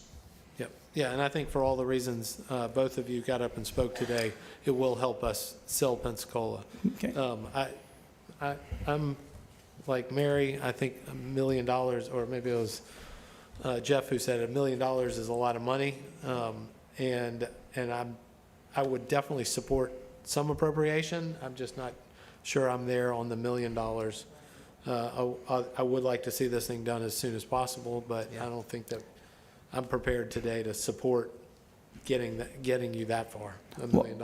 If I could just put one other thing into, if you look at, right now, we know this, we have a bid from a local area concrete contractor for his work and the concrete, somewhere floating around, say 650, but then we have the engineering, so it's 100. So we would be somewhere, with that 750, we are literally running off, and we're in the races. We're building.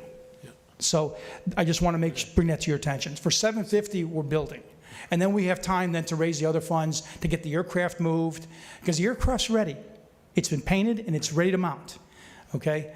And the flagpole, we're literally pulling out of a box. And the statue, we still have about 3 months, but it'll be ready for September. So I guess the question, and we do need to get the county attorney's office opinion, because if this project is considered a public facility, then TDT could support it, but there are some requirements under the statute as far as economic impact study on and on the development of tourism in that area. And so we would have to, before we could actually expend the money, we would have to be able to have that report and review it. I can tell you from my perspective, I'm here to support it at some level, but I think we need to see what $1 million, investment into this project, what the economic impact of that would be. I think that, and Right. Kristen Huell is right behind you. The county attorney's office may want to speak to that point. Generally speaking, statues and memorial parks, things of that nature would qualify as an eligible expenditure, but it would require very specific legislative findings from the Board of County Commissioners. But again, I would like to just do some quick research on that before I give you an answer on the fly. Yeah, right. But I certainly will. Right, but if the county commission decides it is a public facility, Directly and primarily promotes tourism, yes. yes, then they would need to have an economic impact study that we can pay for through tourist development tax, but it would need to be accomplished before, correct? Yes, if you were falling under that specific statutory provision, yes. Okay. Yeah, so I don't know if we can take action to fund it today, just because we don't know understand. exactly which portion of the statute it's going to fall under, and if it falls under a certain, Right. the public facility. And I understand that, life happens, and we were hoping to make this presentation back in February, but here we are. Right. So, and again, so at least we've presented it to you. I'm very happy that you taken the time to listen to what we had to offer. And I am more than available and ready to brief whomever needs to be briefed and provide whatever information you all need. Keep in mind, all of us are volunteers here, so there is no cost for the design or any of that stuff. We've done that all on our own, to include even the brochure you received. And we're all very committed to getting this done to honor General James. Thank you very much. Right. Thank you. Thanks, Chris.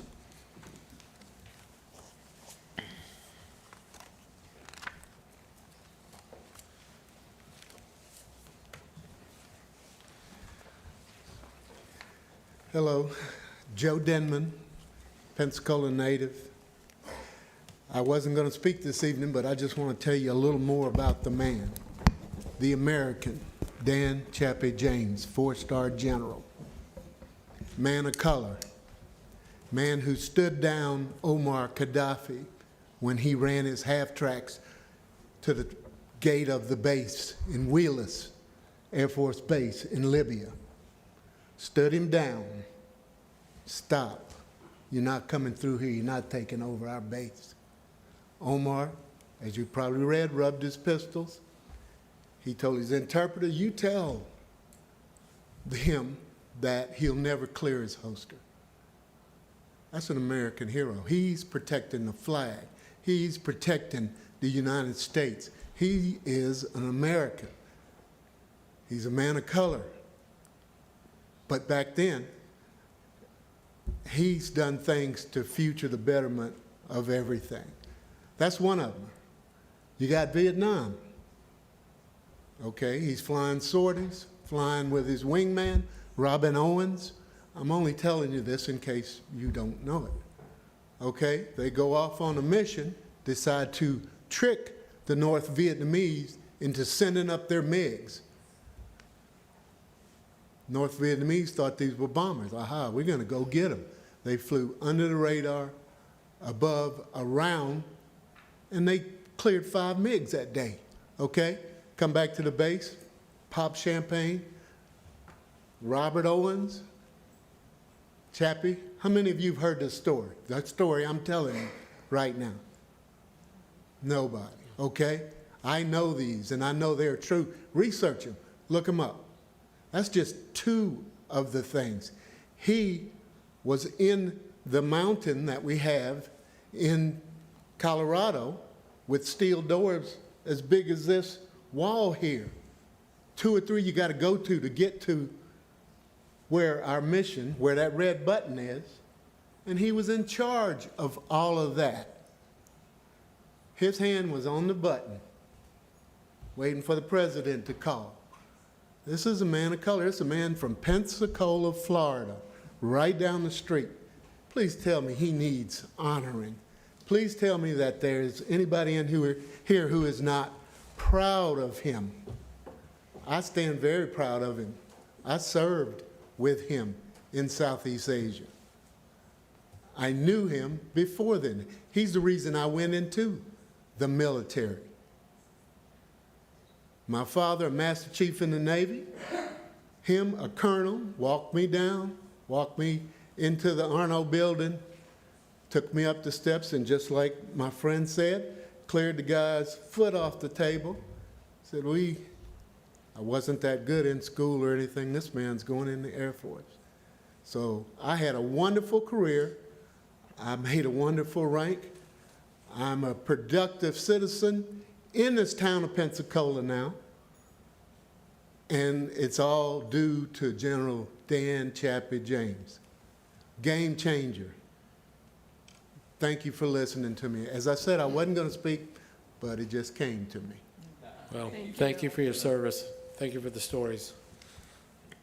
He was an amazing man, and we do celebrate him here in Pensacola, and we're really proud. I'm really proud to be from a town that he's from also. Thank you. All right, next on the agenda is sargasm on the beach. Not sarcasm, but sargasm. Thank you, Mr. Chair Thank you, and Robert. council members. Before I get into the sarcasm, I would like to call your attention to one of the handouts that I gave you, the book that I picked up at the Dive Equipment Marketing Association meeting, 40 Dives Before You Die. The iconic USS Oriskany is marked there with a handout of a recent economics survey that was done in Southwest Florida. Keith Milley from FWC indicated to you today that he's looking forward to doing another statewide socioeconomic study on artificial reefs to update the 2014 data that indicated we get $150.8 million a year and support 2,200 jobs from the fishing and diving off artificial reefs. That's 10% of the 22,000 jobs that were presented earlier, and that's just the artificial reef program. Today we met with our purchasing and our new contractor that will be issued a purchase order for $1.16 million in funding for artificial reef modules, and that comes from the Natural Resources Damage Assessment, the NERDA funding, and a $60,000 grant that we have from FWC. That's a partnership in a new regional artificial reef program that we're developing with Santa Rosa County to promote the regionality. And then $100,000 of that is a private cash donation from Miss Eileen Beard, which is part of a $500,000 cash donation that Miss Eileen Beard made to the Escambia County Marine Artificial Reef Program because she understands the importance of that to our economy. Commissioner Bergosh just stepped out, but this week we issued the notice to proceed for a new boat ramp in District 1 on Perdido Bay, the first and only boat ramp, public boat ramp on Perdido Bay, which helps support the economic and tourism that we all enjoy here. Just a couple of little bullet points, but regarding the sargasm, we're watching the models, the satellite imagery. As a marine biologist, I understand that sargassum is a natural occurrence. This is the largest springtime levels that they've seen, around 13 million tons of sargassum in the Atlantic moving into the Caribbean.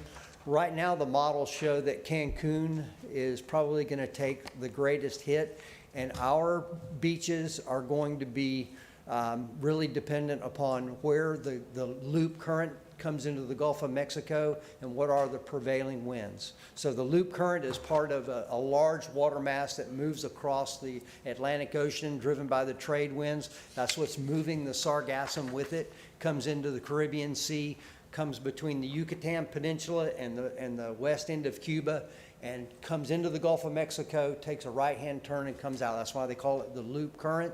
And there are eddies that form with that, and those eddies move unpredictably. So what we're watching is the University of South Florida has a satellite program, a program where they are watching the physical mass of sargassum, and it's not a total blob like the media kind of simplifies it, and it would be like a total blob. These are actually patches of sargassum, and it's just a type of algae. It's got little air bladders that cause it to float on the surface, And we've had, in the past, we've had pretty substantial sargassum mats move into our waterways. Back in 1991, there was a tremendous amount that moved in, and it went into our bays. It went into Little Sabine Bay. It went all the way up into Big Sabine. And we're watching it, and we will right-size our response. It could be anything from a light, like what we have on a normal summer day. The tides can move it out in, the tides can move it back out. So the tides and the winds and the water currents are going to work for us or against us, and we'll just have to be ready to respond to that. So we had a meeting with senior staff and the county administrator and Commissioner Bender to discuss the options, and we're putting together a plan to take whatever Mother Nature gives us and do the best that we can to mitigate a force of nature. Any questions or comments? No? Yeah, thank you, Robert. Commissioner Bender had mentioned to me that there were some concerned folks out at the beach, hoteliers and condo owners that were concerned about it and wanted to make sure the messaging was being presented correctly, that we're still open for business, that the beach is clear, and that we have the resources ahead of it so that we weren't trying to play catch up afterwards. And so I wanted to put it on the agenda. And I thank you for presenting. I saw you on the news talking about it a couple weeks ago also. And Darren, thank you for what Visit Pensacola is doing to start that messaging and just continue to watch it because I think it is, obviously we're trying to diversify our tourism base, but we still have a huge beach tourist component. And so we want to make sure that our beaches are clean. Yes, So, thank you. and just to let you know, I put my eyes on the beach every morning as part of my daily commute. And I also get telephone calls. I got a call this past weekend from someone who's visiting here in June. He found my number and called me up on my county cell phone and said, "Hey, what do you see as the likelihood?" And I told him just as I told you. Right now, the models predict just a very moderate amount. With a maximum amount sometime in June, but we'll respond as appropriate. Great, thank you. And Commissioner, you were out, but I did mention that we issued the notice to proceed this week for the new boat ramp on Perdido Bay. It'd be the first boat ramp that's that is on Perdido Bay proper. And I want to thank you for your hard work on that. Well, thank you. And it was really, it came from an allocation from the Board of County Commissioners of local option sales tax that allowed us to acquire the property, and then we leveraged that. And if I could make one other mention, we just finished the deployment of the 3-mile bridge, and that was our ability to leverage what we knew was coming in 2012. And if we would have built that reef, if we would have paid for that reef, it would have been over $20 million. Wow. So, and it is now, reef number 5 that's on the list is one of the world's largest artificial reefs. That's awesome. So, yeah. thank you Great. very much. Yeah, I thank you. appreciate your consideration. Thank you, Robert. All right, next on the agenda is Mardi Gras Pensacola. Danny Zimmerman. Thank you, Mr. Chairman, Sorry. TDC members. Sorry you're so late down on the agenda. Yeah, no problem. Thank you for your patience. Council members, friends, and in several cases, pretty much family. I'm not here for a real specific request. I'm sort of beginning to prime the pump in the spirit of this is our 25th year doing Mardi Gras. I can bring you through the history of that. I'm not gonna, we're already 2 hours into this. My parking is about to expire. But when we started in 1997, we took over, Fiesta had it for 1 year. We took over the next year. They asked me if I wanted to do it. They gave me a budget. They said it was $15,000 and about $2,000 of that was insurance. In 1997, it was a different time than it is today, how the insurance world works. But to cut the story sort of short, the insurance for our first year was $13,500. I wrote the check that year. We just lost about $12,000. So I got committed in the first year. realized we had to grow it. It was nothing but the parade on Saturday. That's all we did. Fat Tuesday was always basically a pub crawl, which is, it's just whatever it is. So pub crawls are great. I'm not saying that. It's just not a whole big citywide celebration. This past year, we are in our 5th year of a visit marketing budget, which was $20,000. We are not a nonprofit. Frankly, we're a for-loss corporation. We had, I had several members on my board when we first formed this LLC that is Pensacola Mardi Gras Incorporated. I kept putting my money into it, and they kept getting the tax benefit of the company losing, so I've sort of run them off. But this past year, realizing this is 25 years for us, and I'm 62, and I've had a couple heart attacks and all that sort of stuff, it's just going forward, Mardi Gras is there to grow and be made bigger and be made better, but it needs some funding, probably recurring funding. Last year, we were lucky enough to grow into a very large Publix sponsorship, which allowed us to lose a little more money. We found out that our insurance was about 25% of what they needed. After we agreed, we found that out. We used the $20,000 from Visit and spent about double that, trying to meet what we needed to do for Publix. They've committed to next year. We have to make some changes. So I don't know if I've said this, our full budget last year was about $150,000. That did not count tons and tons of bartering for beverages, food, printing, so many other things. But in cash, we spent about $40,000 on advertising and marketing, a little less maybe, but 38 something on all that. We got 20 reimbursed. That's hard, but we formed a board as an advisory board to prep them to become a 501c something. I think 4 is probably what we need to do, but we have lawyers looking into all that. So Pensacola Mardi Gras can be ready to be a nonprofit by next fiscal year for TDC. Our budget last year was about $150,000 all in. That did not include a paid executive director. That included my personal assistant in my real estate business on my payroll. And if it had somebody working year-round, it could grow.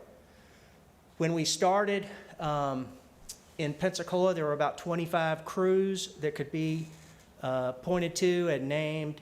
The parade had about 30 or 40 entries, and it was a big day of drinking beer and putting on a parade in 1997.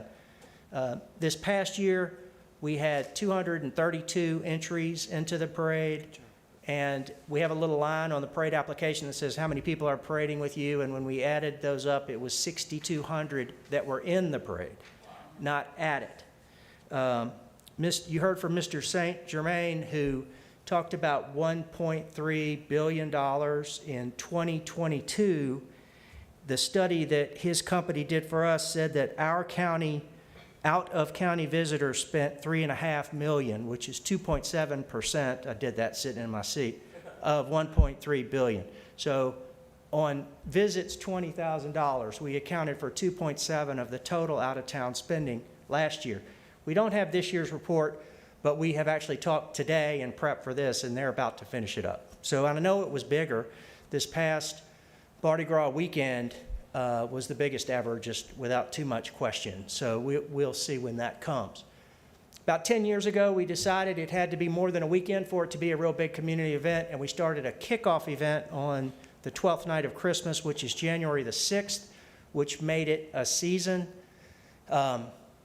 This spending that I just said, by the way, it was 6,200 hotel rooms in 22, which was about the same as the Sun Belt Conference I heard Darren say earlier, just in terms of the size.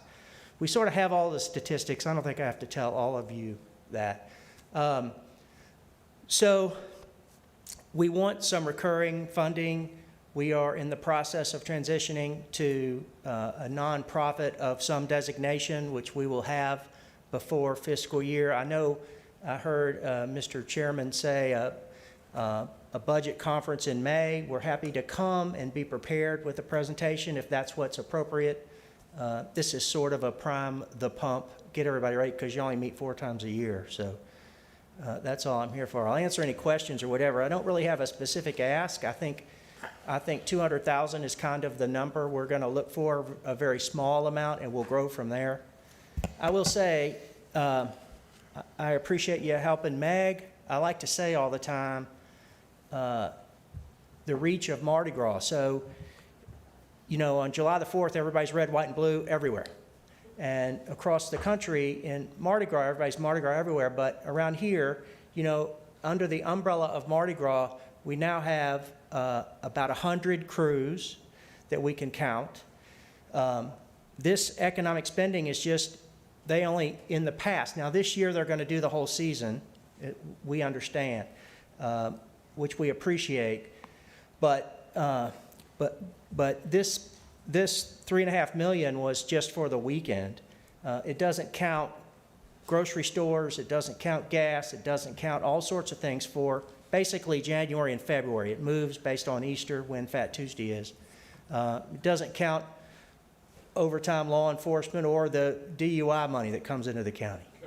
So anyway, we have a lot of fun with Mardi Gras, and we want to sort of keep going and keep growing it. But I can't back it forever. I'm here to help it grow and become big, and we'll get to that. So I'm not really asking for anything, so you can give me everything I asked for.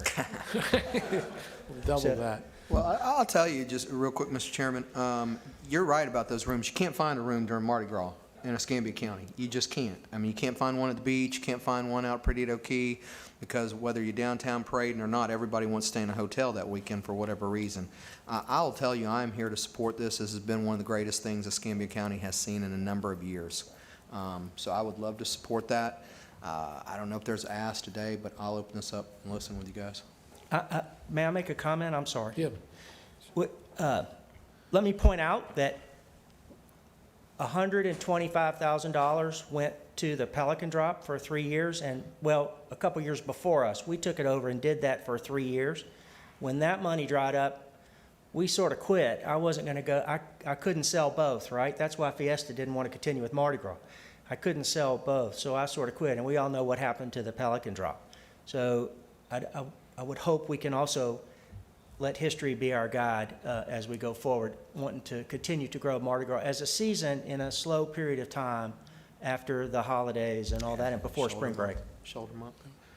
Yeah, Danny, I think you've done an extraordinary job growing Mardi Gras in Pensacola and Escambia County, and what you guys do. I mean, if you're involved at the beach parade also, but the downtown parade, all the crews, the number of crews and the people engaged and involved, it's just unbelievable. So thank you for all that work. I appreciate it. And your personal investment, not only of your time, but obviously your money as well. I think it's important that you've grown this wonderful community event. It should be supported by the community. And so it shouldn't fall on your shoulders. So I would strongly support that effort to create this not-for-profit, to make it a community event and let the community continue to support it. It obviously helps us diversify our tourism base. I mean, for years and years, until before the BP oil spill, we had a 10-week-long tourism period. You know, and with Fufu Fest and with Mardi Gras, we're extending those shoulders. We're extending that period. And, you know, and that is, and if we can look at what our investors, our community investors, the hoteliers, the restaurants, the folks that are creating shops and stuff to support not only our local economy, our local folks, but our visitors, they get much better return on their investment if we can fill those hotels and restaurants and shops all year long. And so thank you for the effort that you guys have done We'll continue. Mardi I appreciate coming to this meeting. I found out there's a $1.1 million or $1.3 million special event.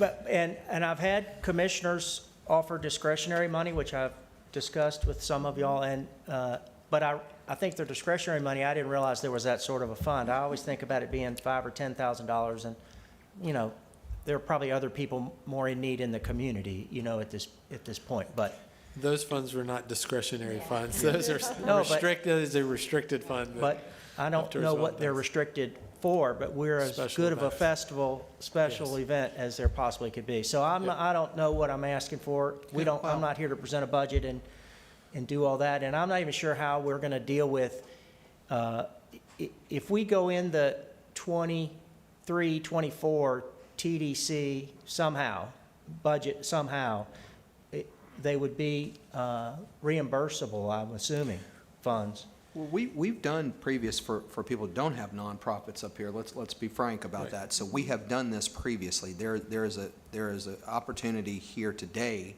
to make a motion and move this forward today. I don't know. If you're in the process, this is what I've told other people in the past that have come here and asked for money that did not have a nonprofit. Let me put my stuff down. That's a great idea. I have said, I'm willing to support something today, but if you come back again in a year from now and you're not caught up, then obviously I won't support it again. But I could be supportive of this today. Well, this would be for the 23, 24 fiscal year for sure. We don't do anything till January. So they've just finished their season for the current fiscal year. Yeah. So And when do you start, Danny, really? Well, we start to gear up. I put 15,000 in November, and I haven't gotten it back of my own money. I haven't gotten it back yet, but when Publix checks comes, I might get some of it. Yeah, but after 25 years, I think there's some room for this today. So you're not going to have any activity until roughly November, is that what we're saying? Fiscal activity. Yes. So, yeah, so it could be in next year's fiscal budget, and I would like to, the next item on the agenda is a budget workshop in May to talk about what we're going to put in the 2023, 2024, what we're going to recommend to the county commission for a budget. No, and I'll agree with Ronnie. I think it's a great event for downtown. I mean, it just brings people in. It does bring people in, and I've had the good fortune to participate in many of these parades, and it's a blast, and it's a great event. So you're going to find my support, Danny, as well, of course. Thank you, Commissioner. He's got a check. Fortunately for me, I don't actually cut the check. So, but I The did clerk wanna- does, we made that clear earlier, So I did just Charges want, us 3%, sometimes more. depending. so did want to just point this out. So the nonprofit status is the preferred way to go. Sure. As you know, and as was mentioned in the audit, we will be working on policies and procedures, and the county is probably going to be moving more that direction, since that is letter of the statute and very implicit in the statute, nonprofits. So anyway, I just want to make that clarification to the council. Thank you. So Danny, you're not making a request today, but I would. But I'm happy to take Right. an appropriation. Right. We can only make a recommendation, but I would like to request that you come to the budget workshop, and Okay. maybe if you have time to put something together, a proposal with a request to us to consider at that workshop, that would be great. Will the agenda at the budget workshop not be alphabetical like it was today? Thank you. That was not alphabetical. Yeah. Well, and hopefully it won't be a 2.5-hour meeting next time. Okay. All right. Thank you all very Yeah, much. thank you. So next on the agenda is the scheduling of the budget workshop, May 16th at 3 p.m. If you can't make that, I'd like to schedule it for that day. If you can't make it, if you can just let Danielle know. And if we can't get a quorum, then we'll reschedule. Where will that be? We'll do it here. Here? Yeah. Okay. Any closing remarks, Commissioner? None from me. Thank you for the thorough meeting. Thank you. Mr. Reeves? Microphone, sir. The people in the other world can't. Why do hear you love afternoon meetings? Let's get up in the morning and get it done. 3 o'clock, 4 o'clock. Hell, I've been up since 5 o'clock this morning. I don't want to interrupt your 5-mile walk every morning. Mary? I don't have anything to add to that. Cheryl? Nothing to add. Ronnie? No, sir. Thank you. All right, I just want to thank everybody for your patience and everybody's being prepared and presenting. Thank you. Adjourn.